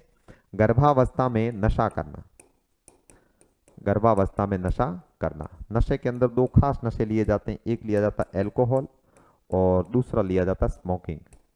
स्मोकिंग, एल्कोहल कंज्यूम करना जैसे काम अगर ड्यूरिंग प्रेगनेंसी माँ करती है तो उससे उत्पन्न होने वाले बच्चे में मानसिक मंदता, महामूर्ख, जड़ बुद्धि होने के चांसेस बहुत ज्यादा हो जाते हैं, ठीक है। इसके अलावा और क्या कारण हो सकते हैं? तो वातावरण भी इसमें भूमिका निभा सकता है मंदबुद्धि के लिए। मंदबुद्धि के लिए वातावरण कैसे भूमिका निभाता है? तो वातावरण के अंदर बच्चे को हमेशा से डराया जाता है, संवेगात्मक रूप से कमजोर किया जाता है, जिसकी वजह से अंततः वो कई सारे मनोरोगों या कुसमायोजन का शिकार हो जाता है, जिसके कारण मानसिक मंदता आ सकती है। कुसमायोजन क्या होता है? कुसमायोजन थोड़ी देर में बात करेंगे, जब विशिष्ट बालक हम पढ़ लेंगे तो उसके बाद हमें इसी कक्षा के अंदर समायोजन को कंप्लीट करना है, ठीक है। भोजन आहार भी प्रभावित करते हैं, लेकिन ज्यादा असर डालने वाली ये बातें हैं। इनके अंदर भी ऊपर का वंशानुक्रम सबसे अधिक प्रभावी होता है, बाद में ये माता का गर्भ धारण, एक्सरे जैसी तकनीक, ये चीजें। हालांकि परमाणु विकिरण या रेडियोधर्मी किरणों के मस्तिष्क से गुजरने के कारण भी मानसिक मंदता पैदा हो सकती है। तो तकनीकी कारण ये जो आज के जमाने में चलते हैं ये भी बच्चों की मंदता के कारण हो सकते हैं। अब जाति, गरीबी, धर्म, समुदाय जैसे ऐसे संकीर्ण तत्व आते हैं, कौन सा एक तत्व जो है मंदबुद्धि बालक की मंदबुद्धिता का कारण नहीं हो सकता, तो वो हमको ध्यान रख लेना कि वो इसके लिए जिम्मेदार नहीं होते। अब एक मंदबुद्धि बालकों के कुछ खास प्रकार बताएं कपालीय संरचना के अनुसार। वो 4 प्रकार हमको देखने हैं कि उसमें से प्रश्न बनता है कि निम्नलिखित बालकों के प्रकार किस प्रकार के विशिष्ट बालक में होते हैं, या कौन सा एक विशिष्ट बालकों में मंदबुद्धि बालक का प्रकार नहीं है। तो वो एस एल पेनरोज ने कुछ प्रकार बताए, किताब लिखी है बायोलॉजी ऑफ डिफेक्ट्स, यानी बायोलॉजी ऑफ मेंटल डिफेक्ट्स, मंदबुद्धि बालकों की जैविकता, ठीक है। कपालीय विसंगतियों के अनुसार मंदबुद्धि बालक के प्रकार बताए हैं, तो उसको हमें देखना है। मंदबुद्धि के प्रकार सवाल बने हैं यहां से, इसलिए पढ़ रहे हैं हम, ठीक है। मंदबुद्धि के प्रकार। अब मंदबुद्धि के प्रकार किसने बताए? एस एल पेनरोज ने, एस एल पेनरोज ने। और इन्होंने एक बुक लिखी है बायोलॉजी ऑफ मेंटल डिफेक्ट्स। और मेंटल डिफेक्ट्स का मतलब क्या होता है? अभी हमने पढ़ा है, मानसिक रूप से मंदित बालकों को कहते हैं मेंटल डिफेक्ट्स। ये है बुक, और बुक लिखी किसने? एस एल पेनरोज ने। इन्होंने क्या बताया है? तो इन्होंने कपालीय संरचना के आधार पर 4 प्रकार के बालक बताए। कपालीय संरचना आधारित 4 प्रकार बताए, 4 प्रकार के मंदबुद्धि बताए, ठीक है। ये 4 प्रकार कौन से हैं? इनके नाम आपको याद रख लेना है, बाकी इन पर ज्यादा कोई दिमाग नहीं लगाना है। पहला इसका प्रकार है मंगोलिज्म। मंगोलिज्म क्या होता है इसमें? तो ये क्या है कि मंगोल जाति के लोगों की तरह दिखने में होते हैं, नाट्य कद के होते हैं, चौड़ा इनका शरीर होता है, इनका सिर जो है सिर जो बनावट में चपटा होता है, नाक जो होती है वो भी चपटी होती है, जीभ मोटी होती है, और आंखें बादामी प्रकार की होती है, हाथ पैर जो हैं वो उठाने में उसको दिक्कत होती है, मोटे होते हैं, पैर हाथ ऐसे लंबे करेंगे ठेठ घुटनों तक चले जाएंगे, और इस प्रकार से गुण होते हैं। तो हमको इतना याद रखना, मंगोल जाति के लोगों की तरह दिखने वाला मंगोलिज्म किसका प्रकार होता है? एक मंद बुद्धि का प्रकार है। किसने बताया? एस.एल. पेनरोज ने। ठीक है, मंगोलिज्म के अलावा होते हैं क्रेटेनिज्म। क्रेटेनिज्म, ठीक है। क्रेटेनिज्म बालक कैसे होते हैं? ये विकास अवरुद्ध हो जाता है इनका, विकास अवरुद्ध, विकास अवरुद्ध, और नाटा कद, नाटा या बौना कद, बौने कद के लोग होते हैं ये, जिनका मस्तिष्क पूरी तरीके से विकसित नहीं होता। और मंगोलिज्म कौन होते हैं? इनकी क्या होती है? छोटी गर्दन होती है, छोटी गर्दन। इसके अलावा क्या होता है? बादामी आंखें, आंखें बादाम की तरह खींची हुई होती है, बादाम की जो बादाम होती है ना, उसकी तरह खींची हुई आंखें होती है। चपटी नाक होती है इनकी, चपटी नाक।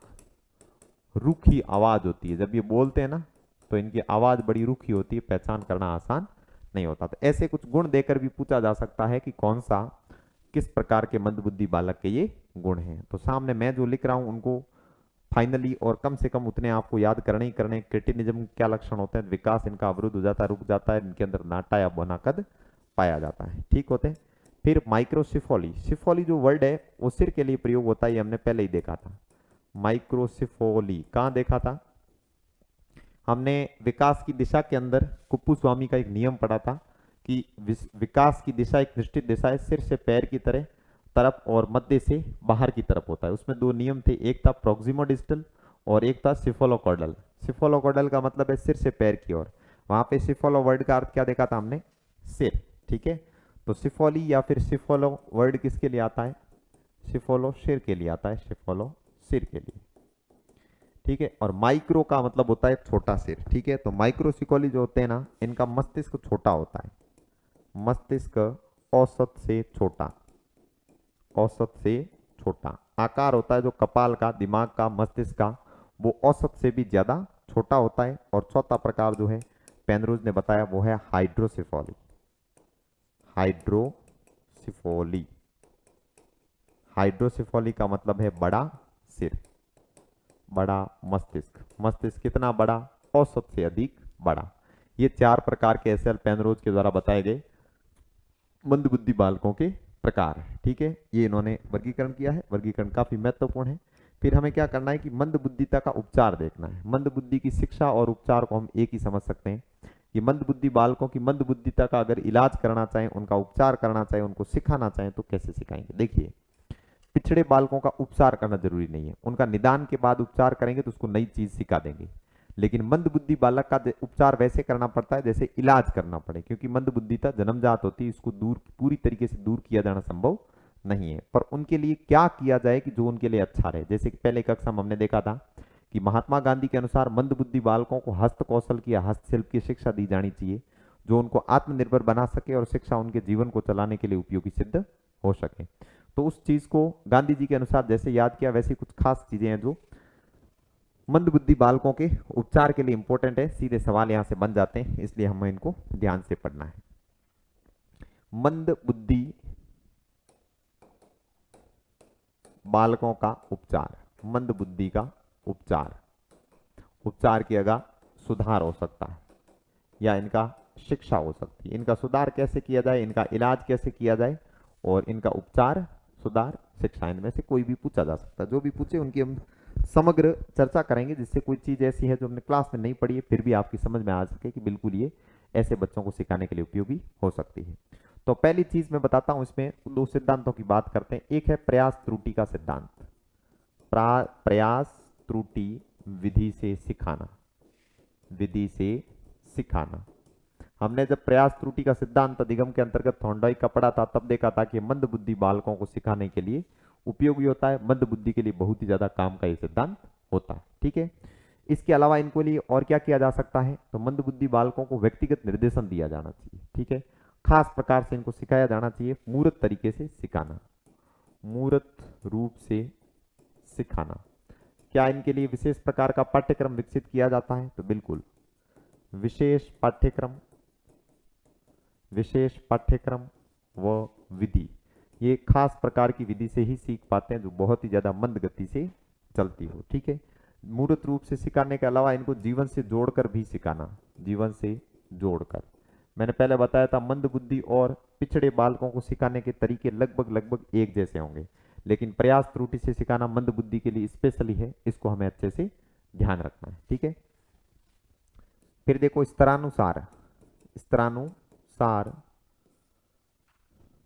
शिक्षण करवाना, शिक्षण करवाना यानी इसको कहेंगे व्यक्तिगत निर्देशन, व्यक्तिगत निर्देशन। अगर हमारे सामने 5 मंदबुद्धि बालक है तो जरूरी नहीं कि पांचों के पांचों का मंदबुद्धि एक ही जैसी है। किसी की मंदबुद्धिता 50 है, किसी की 70 है, तो उनके बीच में व्यक्तिगत भिन्नता हो गई, तो फिर उनमें से इंडिविजुअल को अलग अलग पढ़ाना पड़ेगा, एक एक को विशेष प्रकार का उन पर व्यक्तिगत ध्यान देना पड़ेगा, व्यक्तिगत निर्देशन उनको देना पड़ेगा। ठीक है, और वो कैसे सीखेंगे तो देखो साहचर्य से सीखेंगे, साहचर्य से सीखेंगे, साहचर्य से सिखाना। और साहचर्य से सिखाना किसके अंदर आया था? मनोरोगों के इलाज के लिए या फिर मानसिक रोगों के इलाज के लिए प्रयोग होने वाले अनुकूलित अनुक्रिया सिद्धांत के अंदर हमने देखा था कि अनुकूलित अनुक्रिया के द्वारा सिखाया जा सकता है।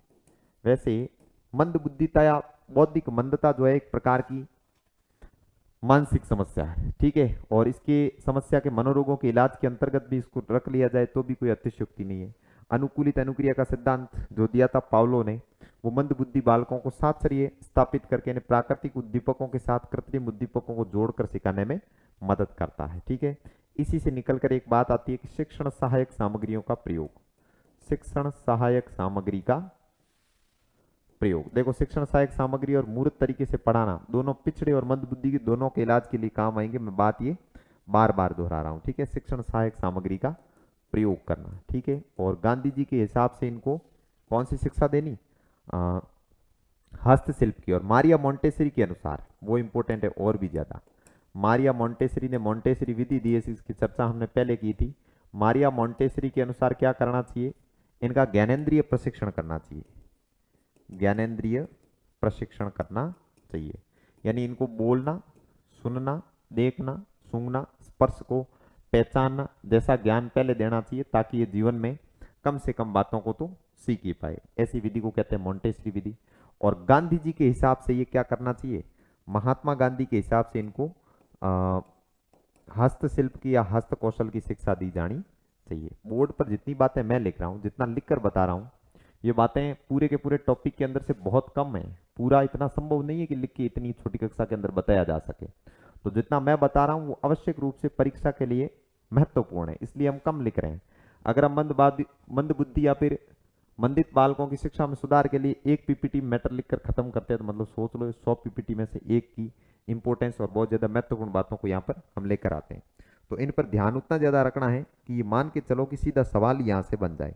अब महात्मा गांधी ने ऐसे बच्चों को क्या कहा था? हस्त कौशल की शिक्षा दी जाए, उनके हस्तशिल्प यानी उनको हैंडीक्राफ्ट की शिक्षा दी जाए, क्योंकि ऐसे बच्चे कलाओं को और मूर्त चीजों को सीखने के लिए ज्यादा अच्छे होते हैं। आपने देखा ही होगा, कोई व्यक्ति हो सकता है मंदबुद्धि है, हो सकता है मूर्ख की तरह है, लेकिन फिर भी वो किसी खास प्रकार की कला में निपुण है, पारंगत है, ये उसके अंदर खास बात हो सकती है। ठीक है, फिर इनके लिए क्या करना चाहिए? पुनरावृत्ति करनी चाहिए। जो चीज इनको सिखाई जा रही है वो समय समय पर पुनरावृत्त की जानी चाहिए, लगातार उनका अभ्यास करवाया जाना चाहिए।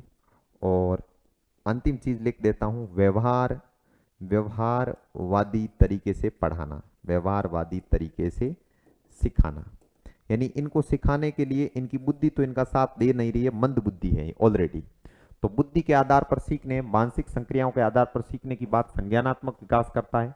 और व्यवहारवादी सीखना है, व्यवहारवादी सिद्धांत जो होते हैं वो किसकी बात करते हैं? वातावरण के द्वारा सीखने की बात करते हैं। तो फिर व्यवहारवादियों को लागू किया जाए कि बिल्कुल मंद बुद्धि के अंदर बुद्धि तो जो है जन्मजात नहीं है, लेकिन फिर उनको सिखाया, अगर वातावरण के प्रभाव से जा सकता है तो फिर वातावरण के प्रभाव से सिखाया जाए, कोई दिक्कत नहीं। ठीक है, इसके साथ हमारा मंदबुद्धि बालक का जो कंसेप्ट है वो पूरा होता है और इनसे सीधे सीधे सवाल बनेंगे। विशेष बालकों को अच्छे से आपको पढ़ना है। अब इनके बीच में एक बालक आता है जो हालांकि सिलेबस में तो है कि नहीं लिखा हुआ, लेकिन फिर भी वो हमारे लिए बहुत इंपॉर्टेंट है। मंदबुद्धि पढ़ लिया, पिछड़ा पढ़ लिया, मतलब कि 4 बालक हो गए, 5वां लगाते हैं समस्यात्मक बालक। इनके अंदर 2 बातों को हमें बहुत ज्यादा गौर से पढ़ना है कि समस्यात्मक बालक होते कौन से। समस्यात्मक बालक। इनके गुण जो होते हैं वो कुछ गुण पिछड़े बालकों से मिलते हैं और कुछ बाल अपराधी से या बाल अपचारी से मिलते हैं। ठीक है, ये प्रॉब्लम वाले चाइल्ड्स होते हैं, प्रॉब्लम चाइल्ड्स होते हैं, समस्यात्मक बालक होते हैं। इनकी समस्याओं को पहचानने के लिए केस स्टडी या व्यक्ति अध्ययन विधि के बारे में हम चर्चा की थी कि इनकी समस्याओं का ज्ञान करने के लिए, समस्याओं को दूर करने के लिए व्यक्ति इतिहास विधि का प्रयोग किया जाता है। ठीक है, तो समस्यात्मक बालक की सबसे पहले हमें देखना है कि ये बालक किस प्रकार के लक्षण प्रदर्शित करते हैं। ये बात सबसे ज्यादा गंभीर है और सबसे ज्यादा ध्यान रखने की। समस्यात्मक बालक एक तो झूठ बोलता है, झूठ बोलना। समस्यात्मक बालक चोरी करता है, चोरी करना। समस्यात्मक बालक क्या करते हैं? अनुशासन भंग करते हैं, अनुशासनहीनता। उनके अंदर किसी प्रकार की संवेगात्मक समस्या हावी होती है। समस्यात्मक बालक के अंदर सबसे बड़ी कमजोरी क्या होती है? संवेगात्मक कमजोरी होती है, संवेगात्मक त्रुटियां उसके अंदर रह जाती है। संवेगात्मक विकास सही तरीके से नहीं होता या संवेग नियंत्रित नहीं होते तो बालक के अंदर कौन सी विकास होता है, कौन सी समस्या आती है? ये समस्यात्मक बालक की प्रॉब्लम चाइल्ड की समस्या आती है। और ये क्या करता है? किसी को तंग करना, किसी को परेशान करना, किसी राहगीर को बेवजह परेशान करना, किसी साथी विद्यार्थी को बेवजह परेशान करना, घर परिवार में भाई बहनों को परेशान करना। इस प्रकार के जो चाइल्ड होते हैं वो समस्यात्मक बालक होते हैं। इनकी समस्यात्मक बालकों की समस्या का कारण क्या होता है? किसी न किसी प्रकार की संवेगात्मक त्रुटि इनका जो होता है कारण होता है। समस्यात्मक बालक विद्यालय से भाग जाते हैं, विद्यालय से भागना। ठीक है, स्कूल छोड़ देना, ड्रॉप आउट हो जाना। 5 6 नंबर लिखते हैं, विद्यालय छोड़ देना, स्कूल आना ही नहीं, विद्यालय छोड़ देना। कुछ गुण है जो बाल अपराधी से मिल रहे हैं। देखो, चोरी करना, चोरी करना बाल अपराधी बालक का भी लक्षण है। झूठ बोलना बाल अपराध के अंदर भी है, लेकिन अगर उनका कारण वंशानुगत ना हो और किसी संवेगात्मक समस्या के वशीभूत बालक ऐसा करता है तो फिर वो समस्यात्मक बालक है। विद्यालय छोड़ने के अलावा और वो क्या कर सकता है? तो अनैतिकता का प्रदर्शन भी वो कर सकता है। फिर वो शारीरिक या मानसिक प्रकार के असामान्य व्यवहार भी कर सकता है, दूसरों को दुख दे सकता है। ये सामान्य उसके लक्षण हो गए। इनमें से कौन से ज्यादा इंपॉर्टेंट है मैं अंडरलाइन करके बता देता हूं। झूठ बोलना, चोरी करना और विद्यालय से भागना और विद्यालय छोड़ देना, ये 4 जो है चीजें समस्यात्मक बालकों के अंदर बहुत इंपॉर्टेंट है। ठीक है, और इनके उपचार के लिए एक विधि आती है, उपचार विधि। वो आपको इतनी ध्यान रखना है कि उपचार विधि इसके लिए सबसे बढ़िया प्रयोग होती है व्यक्ति इतिहास विधि या केस स्टडी। सवाल बनता है कि व्यक्ति इतिहास विधि कौन से प्रकार के बालकों के उपचार के लिए प्रयोग होती है? तो इस विधि का उपयोग होता है समस्यात्मक बालकों के लिए। व्यक्ति इतिहास विधि को कहते हैं case study, case study. BSTC और बीएड की जब स्कूल इंटर्नशिप होती है तब किसी एक बच्चे की हमको केस स्टडी करनी पड़ती है और हमसे अपेक्षा ये की जाती है कि पूरी स्कूल के अंदर से कोई एक समस्यात्मक बालक उठाएं और उसकी पूरी की पूरी केस स्टडी बनाकर हम उनको दें। ठीक है, तो ये व्यक्ति इतिहास विधि इनके उपचार के लिए काम आती है। व्यक्ति इतिहास विधि किसने दी थी? टाइडमैन ने दी थी, टाइडमैन। टाइडमैन ने व्यक्ति इतिहास विधि के अंतर्गत क्या बताया? किसी आदमी के जीवन के जिस पक्ष से संबंधित समस्या है, संवेगात्मक पक्ष से संबंधित कोई समस्या आपने पकड़ी है कि मान लो बच्चा विद्यालय से भागता है तो उसकी रुचि के अंदर दिक्कत है कि वो विद्यालय में इंटरेस्ट नहीं लेता। ठीक है, रुचि जो है संवेगों का और मनोवैज्ञानिक पक्ष का हिस्सा है, तो उसके मनोवैज्ञानिक और संवेगात्मक इतिहास को देखा जाए कि उसके जीवन में ऐसे कौन कौन से मोड़ आए जब उसका संवेगात्मक या मानसिक विकास प्रभावित हुआ। इनका पता लगाए जाने पर आसानी से ज्ञात किया जा सकता है कि उसकी इस विशेष समस्या का कारण क्या है। ठीक है, फिर इनके इलाज के लिए एक तो हो गई व्यक्ति इतिहास विधि, इसके अलावा और क्या हो सकता है? निदान किया जा सकता है, और निदान की विधि भी कौन सी होगी?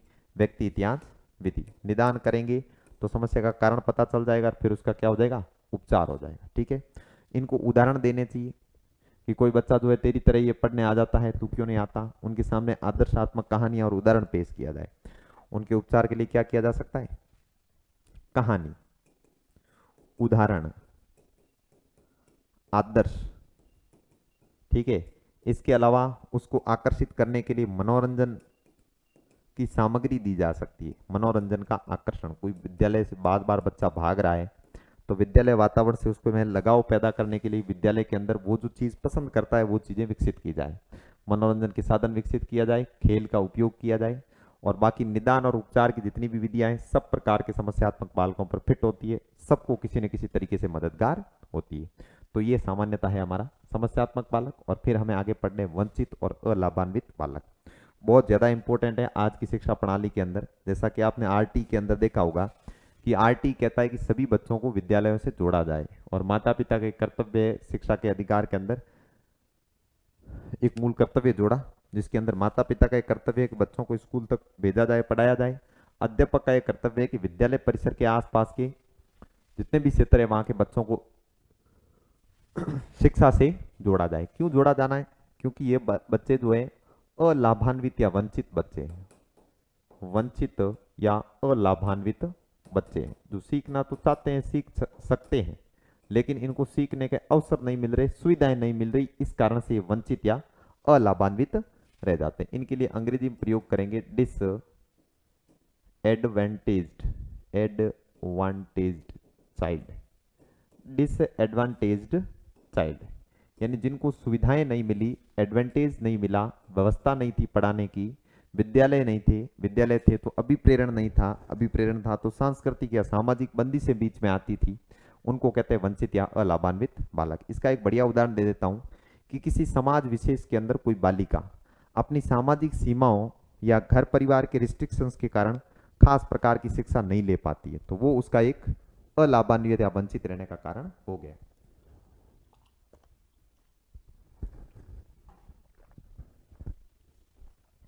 इस प्रकार किसी जनजातीय या फिर आदिवासी समुदाय का कोई बच्चा पढ़ने से पीछे रह गया, विद्यालय समय पर नहीं आ पाया, या आसपास विद्यालय थे ही नहीं, तो ऐसे बच्चे को कहेंगे अलाभान्वित बच्चा। ठीक है, तो साफ साफ पहले तो ये लिखते हैं, जो बालक शिक्षा, कौशल, ठीक है, या उपलब्धि अर्जन करने की सुविधाओं से वंचित रह गया, अर्जन करने की सुविधा से वंचित रह गया, इन बालकों के ऊपर मंदबुद्धि होने का आरोप नहीं लगा सकते, समस्यात्मक होने का आरोप नहीं लगा सकते। इस व्यवस्था के अंदर बालकों के खुद के अंदर किसी प्रकार की कमी नहीं होती, ये बालक परफेक्ट होते हैं खुद, तो बस व्यवस्था की कमी के कारण ये लाभ नहीं उठा पाते, अलाभान्वित रह जाते। उपलब्धि अर्जित करने की सुविधा न होने से पढ़ नहीं पाए।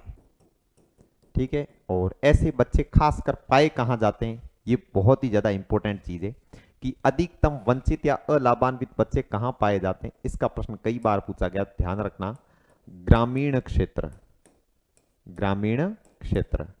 इसके अलावा सीमांत क्षेत्र, देश के सीमा वाले इलाकों के अंदर जहां सीमांत लोग होते हैं, केंद्रीय राजधानी और मुख्य धारा से दूर रहते हैं, वहां के बच्चे पिछड़ जाते हैं ज्यादा। ठीक है, बालिकाएं, अगर पूछा जाए कि भारतीय पृष्ठभूमि के अंदर वंचित या अलाभान्वित बच्चों में बालक ज्यादा है या बालिकाएं, तो डेफिनेटली उसके अंदर बालिकाएं अवंचित ज्यादा है। ठीक है, दूर दराज के बच्चे, ये एग्जैक्ट शब्दावली प्रयोग हुई है प्रश्नों में, दूर दराज के बालक, ठीक है, विद्यालयों से, शहरों से, सुविधाओं से बहुत दूर, रेगिस्तानों के अंदर, पहाड़ी क्षेत्रों के अंदर, चितराई ढाणियों में, अनिश्चित इलाकों में रहने वाले बच्चे जो होते हैं, उनके लिए विद्यालय होते ही नहीं। ठीक है, घुमक्कड़ समुदायों के बच्चे, घुमक्कड़ समुदाय कौन से होते हैं? बहुत सारे घुमक्कड़ समुदाय होते हैं जो किसी एक जगह पर नहीं रहते, अपनी आजीविका के संचालन के लिए रोज किसी न किसी नई जगह पर हर साल जाते रहते हैं। जैसे हमारे यहाँ पे राजस्थान में गाड़िया लोहार नाम का समुदाय है, जो लोहारी का कार्य करते हैं, लोह संबंधी औजार बनाते हैं, वो घूमते ही रहते हैं। अब वो घूमते रहेंगे तो कहाँ बच्चों को स्कूल में एडमिशन दिलाएंगे, और दिला भी देंगे, थोड़े दिन बाद में ले जाएंगे। और इसके अलावा और भी घुमक्कड़ जो चरवाहे होते हैं, घुमक्कड़ झूम खेती करने वाले आदिवासी समुदाय होते हैं, उनके बच्चे वंचित और इस प्रकार के रहते हैं। घुमक्कड़ समुदाय के अलावा जनजातीय समुदाय के बच्चे। अब एक प्रश्न पूछता हूं, क्या इन क्षेत्रों के अंदर रहने वाले बच्चों की उपलब्धि अभिप्रेरण न्यून होगा? बिल्कुल उपलब्धि अभिप्रेरण न्यून होगा, लेकिन इनकी बुद्धि क्षमता या इनकी सीखने की क्षमता न्यून नहीं होगी, बाकी सब कुछ इनमें न्यून हो जाएगा, क्योंकि ये मुख्य धारा के समाज से कभी जुड़े ही नहीं, ये स्कूल आए ही नहीं, तो उनके अंदर महत्वाकांक्षा पैदा कहां से होगी? उन्होंने दूसरे बच्चों को देखा ही नहीं कि कौन कलेक्टर बनने के सपने देखता है, कौन एसडीएम बनने की बात करता है, कौन फौजी बनने की बात करता है। ऐसी समाज से इनका संपर्क ही नहीं हुआ, तो उनमें महत्वाकांक्षा आएगी कैसी? जिसकी वजह से इनमें निम्न उपलब्धि अभिप्रेरण होता है, न्यून इनके अंदर शैक्षिक उपलब्धि होती है, और न्यून भाषा विकास होता है, कम्युनिकेशन बहुत कम होता है, आत्मविश्वास आत्मसंप्रत्यय कमजोर होता है, भूलने की अधिक क्षमता होती। वजह यह है कि इनको अपना विकास करने का भाई अवसर ही नहीं मिला। तो एक चीज ध्यान रखना सबसे स्पेशल जो है कि एक तो ये बच्चे होते कौन से समुदायों से, और दूसरी बात ये बौद्धिक रूप से जन्मजात कमजोर नहीं होते, परिस्थितियां इनको ऐसी मिली, इनको सुविधाएं नहीं मिली, ये सुविधाओं से वंचित रह गए। ठीक है, लिख लेते हैं सुविधाओं से वंचित, सुविधा या अवसर से वंचित, अवसर से वंचित। प्रश्न बना हुआ है एक ढंग का, मैं बताता हूं कि वंचित या फिर अलाभान्वित बच्चों के संबंध में जो उनका पीछे रहने का कारण है, खास वजह क्या है, उसके ऑप्शन में होते हैं जैविक कारण, वातावरणीय कारण, सुविधाओं का अभाव, या फिर अध्यापक का व्यवहार। तो फिर उसमें सबसे निकटतम उत्तर क्या होगा, उसको सुविधा और अवसर ना मिलना। अगर उसको सुविधा और अवसर मिलते तो हो सकता है वो मुख्य धारा के बच्चों से भी ज्यादा आगे निकल जाए। ऐसा अक्सर देखा जाता है कि पिछड़े समुदायों के कुछ बच्चे होते हैं जिनको अगर सीखने के या शिक्षा प्राप्त करने का अवसर मिल जाए तो बहुत ही ज्यादा अधिक शैक्षिक उपलब्धि प्रदर्शित करते हैं। अब इन बच्चों के लक्षण या विशेषताएं क्या होती है, देखो विशेषताएं, सबसे इंपॉर्टेंट विशेषताएं हम पहले लिखते हैं। ठीक है, इनके अंदर निम्न महत्वाकांक्षा होती है, निम्न महत्वाकांक्षा। आपने देखा होगा जनजातीय समुदायों के जो बच्चे होते हैं उनको कुछ भी जीवन में बड़ा करने की आकांक्षा नहीं होती, वो एम्बिशियस नहीं होते, उनके बड़े बड़े सपने नहीं होते, क्योंकि वो मुख्य धारा के समाज से कभी जुड़े ही नहीं, उन्होंने सभ्यता का अर्थ समझने की कोशिश ही नहीं की, उनको अवसर ही नहीं मिले, तो उनके अंदर जो है महत्वाकांक्षा होगी ही नहीं। उनके अंदर शैक्षिक उपलब्धि न्यून होगी, शैक्षिक उपलब्धि न्यूनता, जब पढ़े ही नहीं तो शैक्षिक उपलब्धि न्यून होगी। न्यून अभिप्रेरणा, उनके अंदर उत्साह या अभिप्रेरणा पढ़ने के संबंध में होगा ही नहीं। अगर ऐसे बच्चों को पहली पहली बार स्कूल से जोड़ने की कोशिश करें तो इनको विद्यालय परिवेश के अंदर घुटन होती है, पढ़ना लिखना उनको अपनी संस्कृतियों के विपरीत लगता है। ठीक है, विस्मरण, विस्मरण क्षमता हमें अच्छा याद रहता है, इसका कारण ये है कि हम सतत कई टाइम से लगातार कंपटीशन की तैयारी कर रहे हैं और चीजों को याद कर रहे हैं। अगर कुछ टाइम के लिए बीच में पढ़ाई छोड़ दें तो हमारी भी विस्मरण क्षमता हो जाएगी, हम भी चीजों को भूलने लगेंगे। तो मस्तिष्क में क्या है कि स्मरण क्षमता तभी होती है जब हम याद करना छोड़ दें। ठीक है, अभिव्यक्ति क्षमता इसमें इनमें न्यून होती है, इनके अंदर भाषा विकास ढंग का नहीं होता है, अभिव्यक्ति न्यूनता, बढ़िया बातचीत ये ढंग से नहीं कर सकते, ऐसे लक्षण इनके अंदर पाए जाते हैं। इनके अलावा कई सारी नकारात्मकताएं और भी हो सकती है, जैसे आत्मविश्वास का कम होना और आत्मसंप्रत्यय कमजोर होना। आत्मसंप्रत्यय को हम लिख लेते हैं, आत्मसंप्रत्यय टेढ़ा वर्ड है, याद ना रहे तो। आत्मसंप्रत्यय अभाव, यानी इनके अंदर स्वयं को जानने की बिल्कुल भी इच्छा नहीं होती है और ना ये खुद को जानने की क्षमताएं रहते हैं। खुद के संबंध में जो हम विचार बनाते हैं उनको कहते हैं आत्मसंप्रत्यय। जैसे हम बना दें अपने संबंध में कि मैं काबिल हूं, मैं कोई काम कर सकता हूं, मैं किसी कार्य विशेष के लिए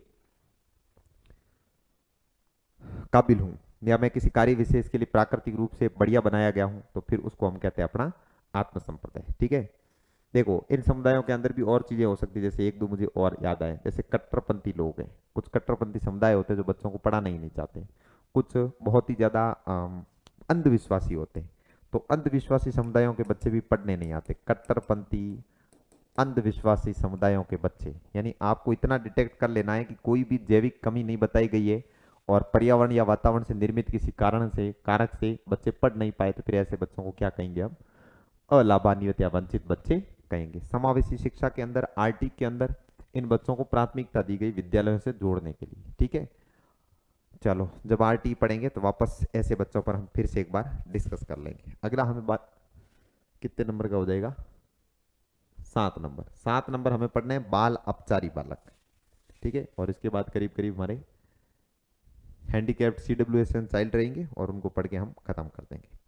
7 नंबर पर है बाल अपचारी या फिर बाल अपराधी बालक, बाल अपराधी।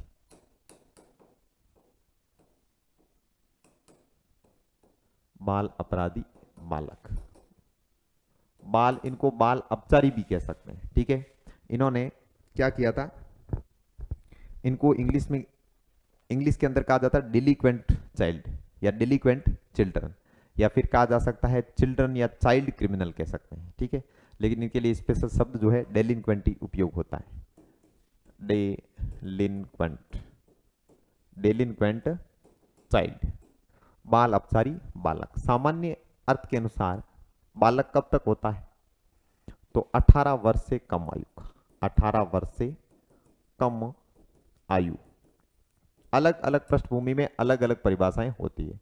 जैसे आरटी के अंदर बालक की परिभाषा है सामान्य बालक की 14 वर्ष और विकलांग बालक की 18 वर्ष। इसी प्रकार से इंटरनेशनल लेबर ऑर्गेनाइजेशन अलग मानता है, भारतीय संविधान अलग मानता है, अमेरिकन कॉन्स्टिट्यूशन बालक की परिभाषा अलग मानता है। लेकिन सामान्य परिपक्वता के हिसाब से अगर देखें तो 18 वर्ष से छोटे जो बच्चे होते हैं उनको कहते हैं बालक या फिर बाल। अब देखिए बाल अपचारी या बाल अपराधी क्या होता है, इसकी तमाम परिभाषाएं हैं, ठीक है। लेकिन उनमें से हम क्या कर सकते हैं कि हम इसको इस प्रकार से समझ सकते हैं कि जब बड़े आदमी कोई गतिविधि करे, कोई काम करे और उसको अपराध कहे, वही काम अगर 18 साल से छोटा बच्चा कर दे तो उसको फिर अपराध ना कहकर बाल अपराध कहते हैं, ठीक है। और बाल अपराध को न्याय संहिता के अंदर भी और कानून के अंदर भी अपराध न मानकर बाल अपराध कहा जाता है। ऐसे अपराधियों के लिए कोर्ट भी अलग होती है, जेल वगैरह भी अलग होती है, क्योंकि उनसे समाज को और देश को है ना कुछ उम्मीदें होती, सुधर जाएं, भविष्य के समाज के संसाधन है, उनको सीधा अपराधी कहकर बर्बाद तो नहीं किया जा सकता। तो विद्यालय का अध्यापकों की ये भूमिका होती है कि वो उनको बेहतर करने के लिए, सुधारने के लिए अपना हर संभव प्रयास करें, ठीक है। बाल अपराध को अपराध की पहली सीढ़ी कहते हैं, ठीक है। ये देखो अपराध की पहली सीढ़ी, अपराध की पहली सीढ़ी। जब कोई बच्चा कम उम्र के अंदर कोई अपराध कर देता है मतलब वो अपराध की पहली सीढ़ी चढ़ चुका है। अब एक सभ्य समाज को चाहिए, एक विद्यालय व्यवस्था को, एक सरकार को, माता पिता को, वातावरण को चाहिए कि उसके इन कारणों को खत्म करें और उनको जिस वजह से वो अपराध कर रहा है उनको डायग्नोस करें और उनको सुधारने की कोशिश करें। अब देखो एक बाल अपराध विज्ञान है जिसके जनक हैं सीजर लाम्ब्रोसो। ये नाम याद रखना इंपॉर्टेंट है, सीजर लाम्ब्रोसो। सीजर लाम्ब्रोसो ने बाल अपराध पर सर्वाधिक कार्य किया, इसलिए इनको कहते हैं बाल अपराध विज्ञान के जनक, ठीक है। बाल अपराध विज्ञान के जनक, इन नाम को एज इट इज आपको याद रखना है। इन्होंने है ना संवेगात्मक दोष, संवेगों से या भावनाओं से संबंधित दोष जो कि अनुवांशिक होते हैं उनको बाल अपराध का मुख्य कारण माना है, ठीक है। इन्होंने बाल अपराध का कारण किसको माना है, इसका कारण बताया आनुवांशिक दोष। ध्यान रखना सीजर लाम्ब्रोसो के अनुसार कोई व्यक्ति आनुवांशिक दोषों के कारण बाल अपराधी बनता है, ठीक है। यह सवाल भी पूछा गया है। सीजर लाम्ब्रोसो के अनुसार बाल अपचार का या बाल अपराध का मुख्य कारण क्या होता है, तो आनुवांशिक दोष होते हैं, वंशानुगत या वंश क्रम से प्राप्त हुए दोष जो होते हैं उनको जो बाल अपराध के अंदर रखते हैं। अब देखो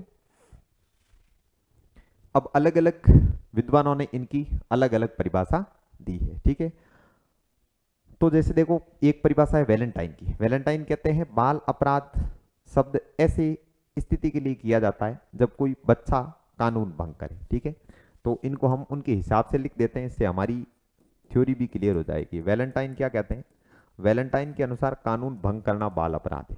कानून भंग करना, जब बच्चा कोई कानून भंग करता है तो उसको अपराध कहा जा सकता है। कानून कैसे होते हैं, सोसाइटी के अंदर दो प्रकार के कानून होते हैं, एक होता है विधि यानी कि संविधान और एक होती है नैतिक। संविधान या विधि और दूसरा होता है नीति, नीति यानी नैतिकता। कानून और नैतिकता दोनों के खिलाफ जब काम करते हैं तो सामान्यतः विधि विरुद्ध किए गए कार्य को अपराध कहते हैं और नीति विरुद्ध किए गए कार्य को पाप कहते हैं, सिन है ना। सिन और क्राइम दो अलग वर्ड होते हैं। लेकिन जब कोई बालक नीति और कानून दोनों के खिलाफ अपराध कर दे या कोई ऐसा अपराध कर दे जो नैतिक रूप से भी बुरा है और कानूनी रूप से भी बुरा है, तो फिर उसको सामान्यतः क्या कहा जा सकता है, बाल अपराध कहा जा सकता है। तो कानून भंग करना जिससे कि वो किसी प्रकार की संवैधानिक या नैतिक बाधा को तोड़ता है, फिर उसको क्या कह सकते हैं, अपराध। स्किनर कहते हैं कि बाल अपराध को एक मतलब कानून के ऐसे उल्लंघन के रूप में देखा जा सकता है जो बड़ों द्वारा किया जाए तो अपराध कहा जाएगा, ठीक है। स्किनर कहते हैं, रटने की जरूरत नहीं है परिभाषाओं को, याद रहे तो ठीक है, नहीं रहे तो कोई दिक्कत नहीं। स्किनर कहते हैं कि कानून भंग करने पर वयस्क अपराधी हो जाते हैं। कानून भंग करने पर वयस्क द्वारा जो अपराध किया जाए अपराध किया जाए। वही बालक करे तो बाल अपराध कहलाएगा। वही बालक कहे तो बालक करे तो बाल अपराध होगा। ये बड़ी सरल परिभाषाएं हैं, इनको आसानी से समझा जा सकता है, इसमें कुछ ऐसा कॉम्प्लेक्स तो है नहीं। लेकिन इनके अंदर दो परिभाषाएं ये इंपॉर्टेंट है। एक विलियम हिली की परिभाषा है जिसकी चर्चा हमने पहले ओल्ड क्वेश्चंस को सॉल्व करते टाइम भी की थी। सीजर लाम्ब्रोसो ने जो है बाल अपराध का जो कारण है आनुवंशिक दोष को माना है। वैलेंटाइन और स्किनर की परिभाषा लिखी है। और विलियम हिली कहता है कि जब कोई बालक ऐसा आचरण करे जो समाज द्वारा स्वीकृत आचरण के खिलाफ हो, समाज जैसा आचरण चाहता है उसके विरुद्ध जब कोई व्यवहार करता है तो उसको क्या कहते हैं? बाल अपराध कहते हैं। जब बालक विलियम हिली ने क्या किया था? बाल निर्देशक क्लिनिक खोला था, पहला बाल विकास के इतिहास में हमने देखा। ठीक है, समाज द्वारा स्वीकृत आचरण के विरुद्ध व्यवहार करें।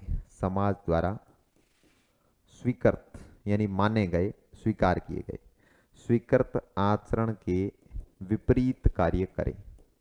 विपरीत कार्य करे तो ऐसे कार्यों को कहते हैं बाल अपराध। तो सामान्यतः बाल अपराध कहते हैं किसको है? दो चार परिभाषाओं से हमने समझ लिया। और बाल अपराधी की आयु सीमा जो होती है 18 वर्ष से कम होती है। अब हमें आगे देखने हैं कि बाल अपराध के अंदर कौन सी विशेषताएं होती, कौन से बच्चे हैं जो बाल अपराध के अंदर आते हैं और उनकी शारीरिक विशेषताएं, मानसिक विशेषताएं किस प्रकार की होती है, उनकी पहचान कैसे की जा सकती है। ठीक है, क्या शारीरिक गठन या सौष्ठव से बाल अपराधियों की पहचान हो सकती है? तो इस विषय के अंदर माना जाता है कि अधिकांशतः जो बाल अपराधी बच्चे होते हैं उनके अंदर कुछ खास प्रकार की शारीरिक विशेषताएं पाई जाती है। बाल अपचारी की विशेषताएं, बाल अपचारी की विशेषताएं कौन सी विशेषताएं वो दर्शाता है? देखिए, पहली विशेषताएं शारीरिक विशेषताओं को देखते हैं कि शरीर के अंदर वो कौन कौन सी विशेषताएं प्रदर्शित करता है। ठीक है, तो इसमें पहली पहली होती है विशेषता सुडौल काय।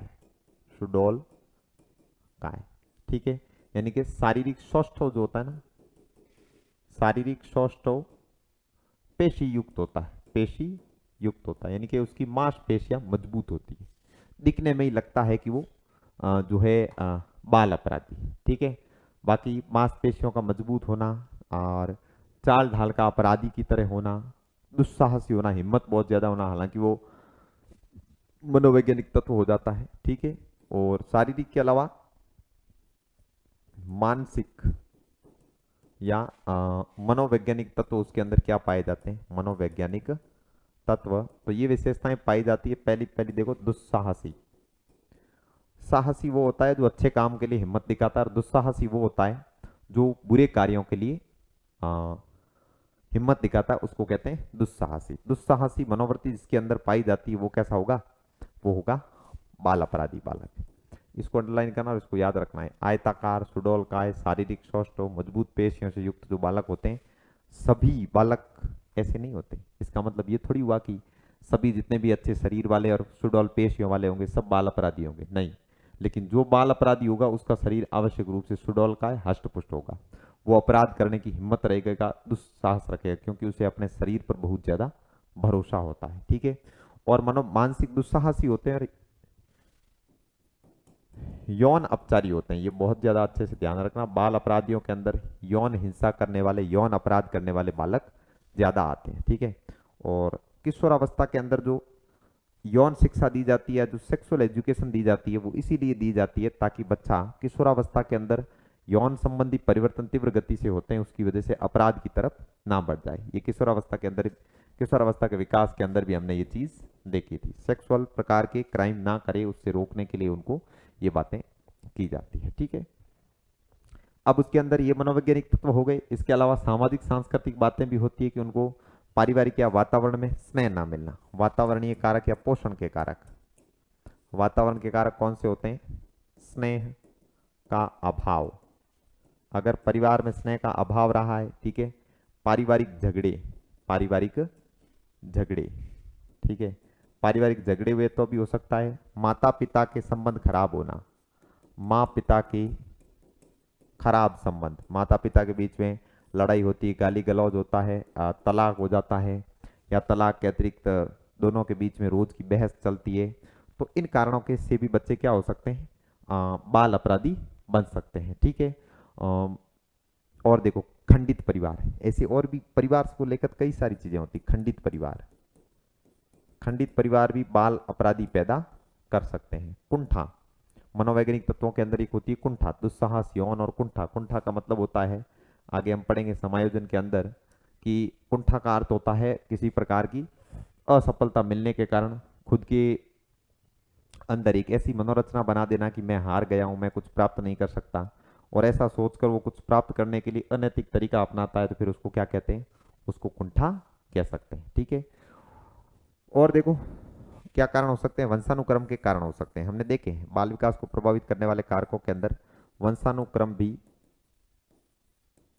वंशानुक्रम के अनुसार उनके अंदर ये वातावरणीय विशेषताएं थी जो बाल अपराध, अच्छा सॉरी हम विशेषताएं पढ़ रहे थे, कारक पढ़ लिए, कोई दिक्कत नहीं, आखिर चीजें ये तो पढ़नी है। वंशानुक्रम के अनुसार भी उसके अंदर परिवार जो है,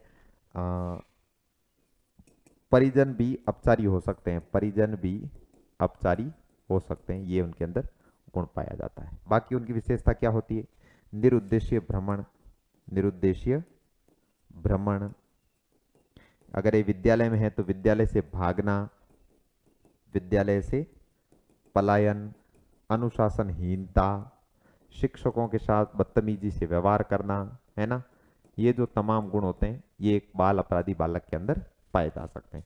इसके अलावा वो क्या कर सकता है, कौन सी उनके अंदर गुण पाए जाते हैं, चोरी करना, झूठ बोलना, उपद्रव करना, आक्रमण करना, हमला करना, दूसरों को परेशान करना, ऐसे गुण भी उनके अंदर पाए जा सकते हैं, जिनको एक ही लाइन में लिख सकते हैं। ये नशाखोरी कर सकते हैं, नशाखोरी के अलावा ये चोरी कर सकते हैं, ये ठगी कर सकते हैं, ये झूठ बोल सकते हैं, ये आक्रमण कर सकते हैं, दूसरे पर हमला कर सकते हैं, मारपीट कर सकते हैं, गालियां दे सकते हैं, गालियां देना, ये यौन हिंसा कर सकते हैं। यौन हिंसा का मतलब सब समझते हैं, यौन हिंसा कर सकते हैं। यौन हिंसा के अलावा, ठीक है, बड़ों के अनादर कर सकते हैं, दूसरों का अनादर, स्त्री का अनादर, बड़ों का अनादर, गुरु का यानी कि शिक्षकों का अनादर, किसी की भी बात ना मानना, इस प्रकार की प्रवृत्ति भी इनमें हो सकती है। ये संपत्ति की चोरियां भी कर सकते हैं, ये जेब भी काट सकते हैं, ये जेब कतरे भी हो सकते हैं, जेब काटना, ठीक है, झगड़ना, लड़ाई झगड़ा, वैसे मारपीट, आक्रमण, गाली गलौज के अंदर सब मार झगड़ा ही होता है। उपद्रव कर सकते हैं, ये जुआ खेल सकते हैं, देखो थे ये सीधे सीधे शब्द हैं जो पूछे गए हैं, जुआ खेलना, ठीक है, उपद्रव करना, जहां उपद्रव और हिंसा में शामिल होना या हिंसा या उपद्रव का आयोजन करना भी किसके लक्षण होते हैं, ये होते हैं बाल अपराधी या बाल अपचारी बालक के लक्षण। ठीक है, इसके अलावा भी कोई और नकारात्मकता छोटी बड़ी हो सकती है इसके अंदर जो आए, तो इनको आपको थोड़ा ध्यान रख लेना है। अब इन बालकों का शिक्षण कैसे किया जाए, इनका उपचार कैसे किया जाए, बहुत ही ज्यादा इंपॉर्टेंट है। ठीक है, इनके संबंध में दो शिक्षाएं इतनी जरूरी है बाल अपराधियों की, वो होनी ही चाहिए, वरना एक सभ्य समाज सुरक्षित नहीं रह सकता। ठीक है, बाल अपराधी भविष्य के अपराधी होते हैं, इसलिए शिक्षा व्यवस्था और अध्यापकों का एक कर्तव्य बनता है कि समय रहते उनका उपचार किया जाए। ठीक है, तो बाल अपराध उपचार के लिए विश्व स्तर पर है ना पोस्टल संस्थाएं बनी हुई, इस बात भी हमने पहले की थी। बाल अपचार, अपचार का मतलब, उपचार का मतलब इलाज होता है, अपचार का मतलब अपराध होता है। बाल अपचार का सुधार या फिर बाल अपराधियों की शिक्षा, उनको क्या सिखाया जाए, तो इनके लिए सबसे इंपॉर्टेंट होता है व्यावसायिक निर्देशन। व्यावसायिक निर्देशन यानी उनको प्रोफेशनल डाइवर्ट किया जाए, उनको अपराध की बजाय उपलब्धि प्रेरित बनाया जाए, उनको इस प्रकार निर्देशित किया जाए कि उनका दिमाग अपराध की बजाय उपलब्धि हासिल करने की तरफ ज्यादा जाने लगे। और जब उपलब्धि हासिल करने की तरफ उनका दिमाग ज्यादा जाने लगेगा तो फिर आवश्यक रूप से वो अपराध को भूलकर उपलब्धियों की तरफ बढ़ जाएंगे। ठीक है, व्यावसायिक निर्देशन के अलावा किशोर यौन शिक्षा इनको दी जाए, किशोर यौन शिक्षा दी जाए। ठीक है, इनको उदाहरण दिया जाए। अपराधी बालक जो होते हैं उदाहरणों से अच्छी तरीके से समझाए जा सकते। किसी भी हालत में ऐसे बच्चों के साथ सख्ती से पेश नहीं आना चाहिए, किसी भी शिक्षा व्यवस्था के अंदर, किसी भी पारिवारिक व्यवस्था के अंदर इनके साथ जो है सख्ती से पेश नहीं आना चाहिए। जब सख्ती से पेश नहीं आएंगे तो कैसा व्यवहार करेंगे, सहानुभूतिपूर्ण व्यवहार, सहानुभूतिपूर्ण व्यवहार।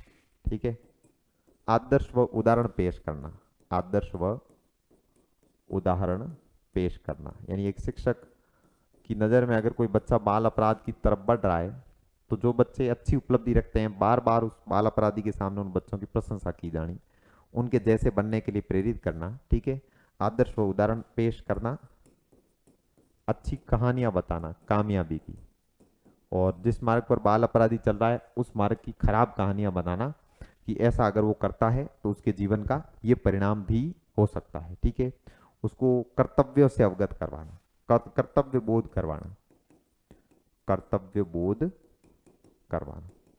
ऐसे में आपके सामने परिस्थिति परक प्रश्न पूछा जाए कि आप एक अध्यापक के रूप में विद्यालय के किसी किशोर को बाल अपराध करते हुए पाते हैं तो आप उसके प्रति क्या करेंगे? तो आपको एक शिक्षक के नाते हमेशा अच्छा काम करना है, अच्छा सोचना है, अच्छा उत्तर की कल्पना करनी है। ऑप्शन में ऐसे होंगे, पुलिस को सौंप देंगे, माता पिता को बताएंगे, ठीक है, ऐसे बच्चे को दंड देंगे, सजा देंगे, उसकी सार्वजनिक बेइज्जती करेंगे, ऐसी सभी नकारात्मक चीजों को हटा देना है।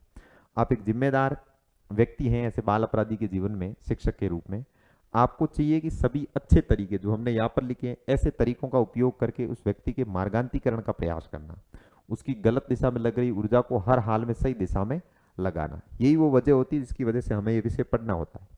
ठीक है, ये विषय हम इसीलिए पढ़ रहे हैं क्योंकि एक अध्यापक के सामने ना पूरे राष्ट्र का भविष्य पल रहा होता है, और उन पल रहे भविष्य के अंदर जो बच्चे होते हैं उन बच्चों के हर प्रकार के गलत व्यवहार का अंतिम उत्तरदायित्व तो शिक्षकों पर ही आता है। तो शिक्षक को चाहिए कि वो इतना काबिल हो, इतना योग्य हो कि किसी भी प्रकार की नकारात्मकता का इलाज स्वयं कर सके। ठीक है, इसीलिए जो चीजें हैं हमको पढ़ाई जा रही है। अब देखो, एक नोट डालकर लिखना बोस्टल संस्थाएं, नोट डालकर इंपॉर्टेंट मानते हुए लिखना है बोस्टल संस्थाएं क्या होती है, कोई विस्तार से बात करने की जरूरत नहीं है, इतना ही ध्यान रखना कि बोस्टल संस्थाएं जो होती है वो बाल अपचारियों के सुधार के लिए होती है, बाल अपचारियों के सुधार हेतु, इनको सुधारने के लिए ही ये संस्थाएं बोस्टल संस्थाएं बनाई जाती है, जिससे कि बाल अपराधियों को वहां रखकर, बाल अपचारियों को वहां रखकर उनको निर्देशन देकर उनमें सुधार किया जा सके। ठीक है, तो ये बाल अपराधियों की शिक्षा हो गई, बाल अपराधित हो गए खत्म। अब हमें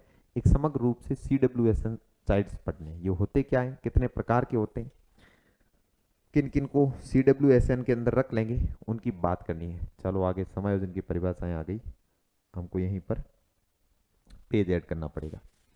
CWSN 8 नंबर पे आएंगे, विशेष आवश्यकता वाले बच्चे, विशेष आवश्यकता वाले बच्चे, विशेष आवश्यकता वाले बच्चों को कहा जाता है CWSN। ठीक है, यानी कहा जाता है child with special need, child with special need. इनको किस चीज की स्पेशल नीड होती है? तो इनको सीखने के उपकरणों की विशेष नीड होती है। किस चीज की स्पेशल नीड है? ठीक है, तो शिक्षण को लेकर, सीखने को लेकर, शिक्षण के लिए तकनीक, शिक्षक, अलग प्रकार के शिक्षक चाहिए इनको, विशेष शिक्षकों की जरूरत है, विशेष तकनीक की जरूरत है, विशेष सुविधा की जरूरत है, विशेष विद्यालय की जरूरत है, विशेष पाठ्यक्रम की जरूरत है। ठीक है, पाठ्यक्रम की जरूरत है, यानी उनको स्पेशल टाइप की नीड है, जो नीड नॉर्मल बच्चों को नहीं होती है, CWSN को वो नीड होती है। और ऐसे बच्चे कौन से होते हैं, उन बच्चों की एक बार समग्र चर्चा करते हैं। इस CWSN के अंदर कौन से बच्चे आते हैं? इनके अंदर बच्चे आते हैं विकलांग, विकलांग बच्चे, विकलांग को कहते हैं हैंडीकैप्ड। अब हैंडीकैप्ड कितने टाइप के होते हैं? कई टाइप के होते हैं। कोई लोकोमोटर टाइप का, LD टाइप का, गामक क्रियाओं के अंदर विकलांग होगा, हाथ पैर की हड्डियां मांसपेशियां कार्य नहीं कर रही होगी।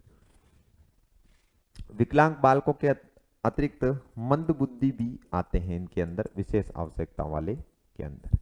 क्या पिछड़े बालक विशेष आवश्यकता वाले हैं? तो बिल्कुल नहीं है। क्या बाल अपराधी हैं? नहीं है। क्या सृजनशील और वो विशेष आवश्यकता वाले? नहीं है। प्रतिभाशाली भी नहीं है। इनके अंदर मजबूर, विकलांग, मंदबुद्धि, कमजोर, जिनके लिए खास प्रकार की शिक्षण तकनीक का प्रयोग करना है, वही बच्चे CWSN के अंदर आते हैं। अब इनके अंदर कुछ खास प्रकार के वर्ग होते हैं, जैसे आपने सुना होगा स्पेशल टीचर्स बनते हैं ना, विशेष शिक्षक।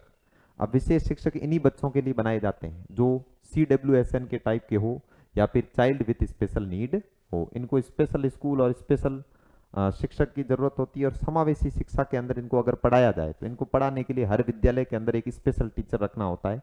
जिस विद्यालय के अंदर जिस प्रकार की विशेष आवश्यकताओं वाले बच्चे हो उस प्रकार का विशेष शिक्षक लगा दिया जाए। विशेष जो शिक्षा होती है, स्पेशल टीचर्स एजुकेशन, उसके अंदर भी अलग अलग फील्ड होते हैं ट्रेनिंग के। किसी को मानसिक मंदबुद्धि बालकों को पढ़ाने की शिक्षा मिलती है, किसी को अंधों को पढ़ाने की मिलती है, किसी को बहरों को पढ़ाने की मिलती है। वैसे अलग अलग प्रकार का ट्रेनिंग इनको मिलता है। विकलांग या हैंडीकैप कैसे कैसे हो सकते हैं, किस किस टाइप के विकलांग या हैंडीकैप हो सकते हैं, तो उसमें पहले ही पहला टाइप देखो आप हैंडीकैप के अंदर, शारीरिक विकलांग है ना, शारीरिक विकलांग, जिससे कि पहला क्वेश्चन तो क्लियर हो, शारीरिक विकलांग। ठीक है, शरीर के अंदर जो विकलांग होंगे वो किस में अशक्त होंगे, गामक क्रियाओं में, गामक क्रियाओं में अक्षम। ये गामक क्रियाओं में अक्षम होने का मतलब है इनके हाथ पैर या किसी अंग के अंदर जन्मजात या जन्म के पश्चात कोई विकार आ सकता है। ठीक है, इनके अंदर कौन थे, अपाहिज, ठीक है, अशक्त, लूले और मांसपेशियों को काम नहीं करने वाले, लकवाग्रस्त, ऐसे बच्चे इसके अंदर आते हैं। इन बच्चों को अपंग या हरकत विकलांग भी कहते हैं, अपंग या हरकत विकलांग। वो गति नहीं कर सकते, गति करने में उनकी मांसपेशियां, हड्डियां इत्यादि उसका साथ नहीं देती, तो ऐसे बच्चों को कहते हैं शारीरिक विकलांग या अपंग या हरकत विकलांग बालक। ठीक है, आई थिंक शारीरिक विकलांग आपको समझ में आया होगा। अब ऐसे बच्चों को सिखाने के लिए खास प्रकार की टीचिंग की जरूरत होती है। बात यह है कि इनके अंदर कुछ समायोजन की समस्याएं ज्यादा रहती है, कि ऐसे बच्चों में आत्मविश्वास न्यून हो जाता है, वो अपनी किसी शारीरिक कमी के कारण है ना पिछड़ जाते हैं। बच्चे उनका मजाक उड़ाते हैं तो उनको बचाए जाने की जरूरत होती है, बड़े बच्चों से, दूसरे पड़ोसी साथ के बच्चों से।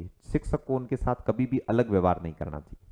जितने भी CWSN स्टूडेंट होते हैं, जितने भी CWSN टाइप के बच्चे होते हैं ना, शिक्षक को एक कक्षा कक्ष के अंदर इनके साथ अलग व्यवहार नहीं करना है। अगर अलग व्यवहार इनके साथ किया जाए, अधिक सहानुभूति स्नेह दिखाया जाए, अधिक इनको कमजोर महसूस करवाया जाए, तो ये बच्चे हीन भावना का शिकार हो जाते हैं।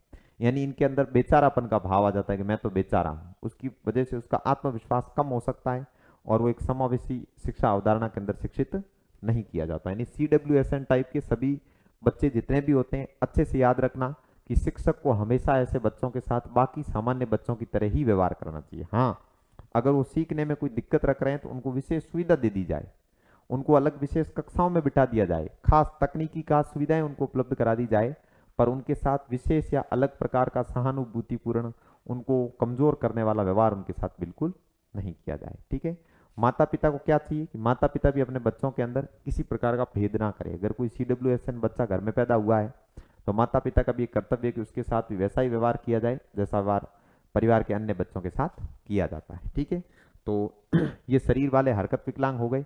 इसके अंदर आते कौन कौन से बच्चे हैं हमको उनको देख लेना है, बाकी उनके उपयोग के लिए खास क्या क्या मतलब इंस्ट्रूमेंट यूज हो सकते हैं उनकी हमें साधारण चर्चा करनी है। ठीक है, एक CWSN के लिए ना सहायक सामग्रियां बहुत इंपॉर्टेंट होती है।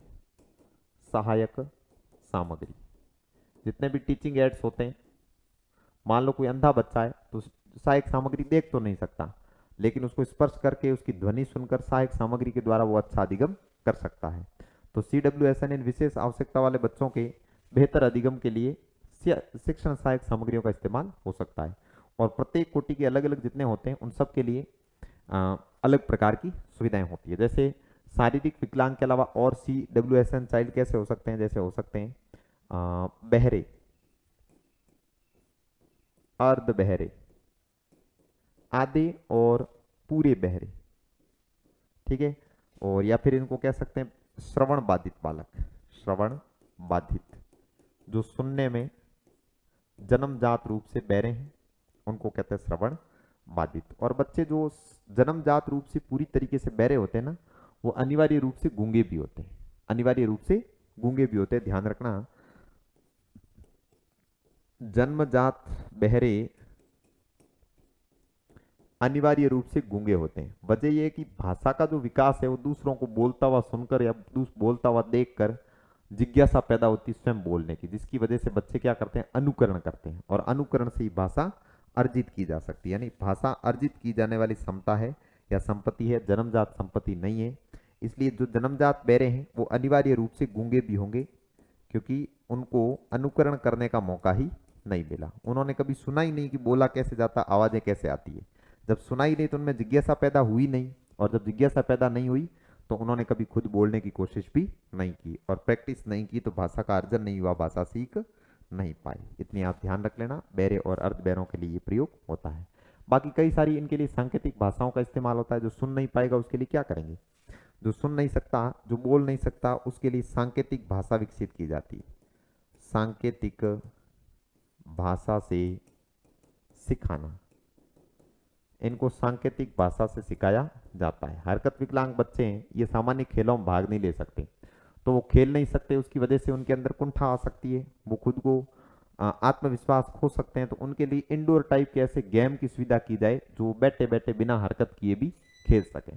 ठीक है, तो ये सुविधाएं उनके लिए डेवलप की जा सकती है। ठीक है, अब और बहरे अर्ध बहरे श्रवण बाधित बच्चों के और क्या उदाहरण है। कोई असामान्यता नहीं है, लाइट कट गई है जिसकी वजह से पैनल चेंज कर रखा है, आपको बोर्ड पे दिखता रहेगा और मैं लिखता रहता हूँ।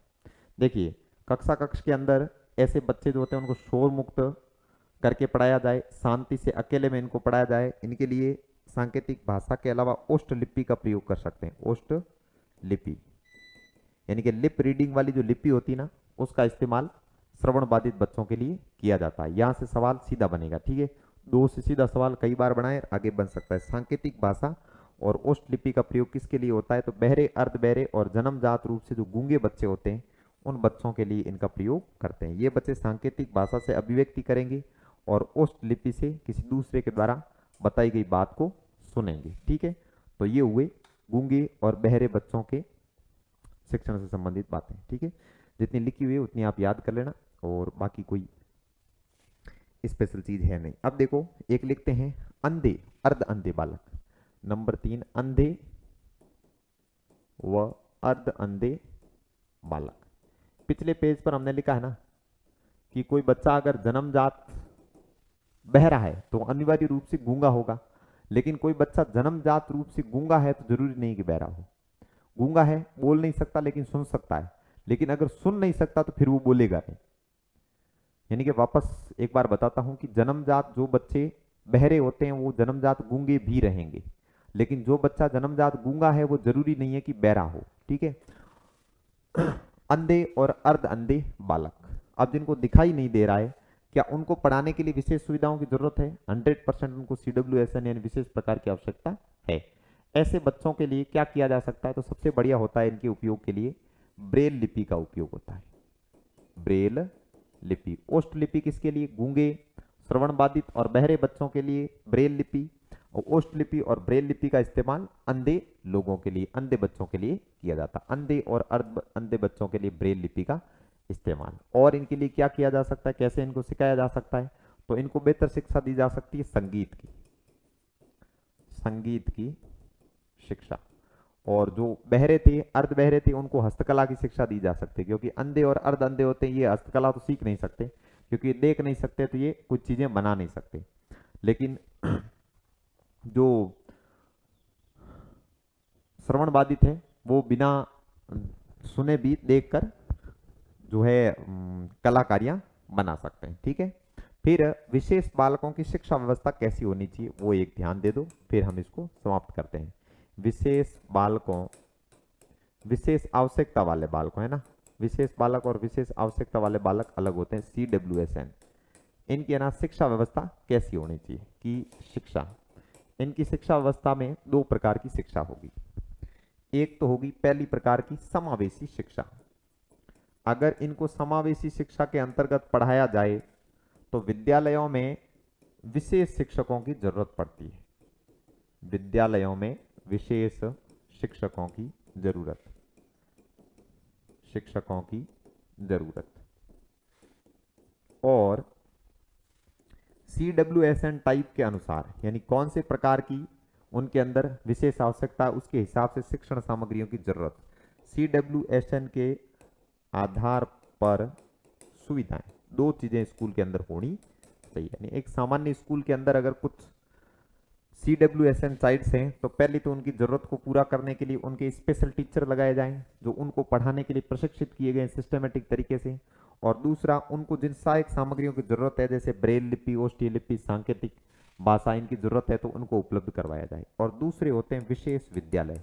ध्यान ये रखा जाए कि अगर पॉसिबल है तो विशेष विद्यालय स्थापित किए जाएं। इनमें से बढ़िया चीज ये है, क्योंकि अगर सभी बच्चे गूंगे एक साथ पढ़ेंगे तो उनको अच्छा माहौल मिलेगा, वो सभी एक दूसरे के साथ बढ़िया रहकर पढ़ सकते हैं। हालांकि सरकारें समायोजन करने के लिए कहती है कि सामान्य समावेशी शिक्षा के अंदर इन बच्चों को CWSN को पढ़ा दिया जाए, लेकिन पॉसिबल नहीं है। जितना बढ़िया आउटकम्स यहाँ से आएगा ना विशेष विद्यालय में, उतना समावेशी शिक्षा में नहीं आएगा, क्योंकि सामान्यतः उनको आम बच्चों के साथ बैठना है तो आम बच्चों की तरह वो सीख नहीं सकते।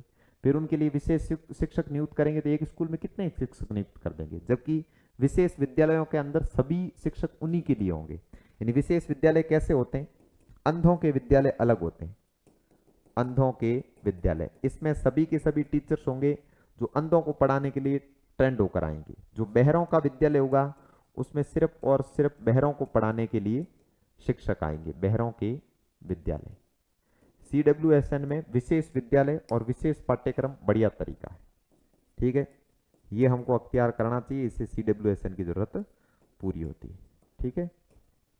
इसके साथ करीब करीब जितने बालक अलग अलग थे उनको हमने पढ़ लिया है, और इसके अलावा भी कुछ छोटे मोटे और हो सकते हैं। एक कोमल और नाजुक बच्चे होते हैं जो अत्यधिक नाजों से पलने के कारण नजाकत लेकर पैदा होते हैं, फिर वो उनकी जीवन भर नाजुक ही रहते हैं, कमजोर रहते हैं। वातावरण के साथ समायोजन में उनको बहुत सारी दिक्कत आती है। सेशन काफ़ी लंबा हो गया, हालांकि मुझे इस क्लास के अंदर समायोजन पढ़ाना था, लेकिन सेशन को यहीं पर समाप्त करना पड़ेगा। अब इससे आगे हम आज इस सेशन में नहीं पढ़ेंगे। अगली क्लास के अंदर अपन समायोजन और एक दो कोई छोटा और एक आध टॉपिक लेकर हम सिलेबस को आगे बढ़ाएंगे, ठीक है। PDF जिनको चाहिए वो टेलीग्राम के ऊपर सूर्यनगरी एकेडमी का चैनल सर्च करके ज्वाइन करें। वहाँ पर क्लासों की सभी PDF पहले की PSY के नाम से डाली हुई, PSY 1 2 3 4 ऐसे करके 32 33 इतनी क्लासें हैं, उनकी सबकी PDF वहाँ पर पड़ी है। स्पीड में 2 गुना स्पीड से अगर वीडियो देखकर आप PDF को पढ़ते हैं तो ये आपके लिए बहुत ज़्यादा लाभकारी हो सकती है। तो धन्यवाद जुड़े रहने के लिए, और हम फिर मिलते हैं अगले सेशन।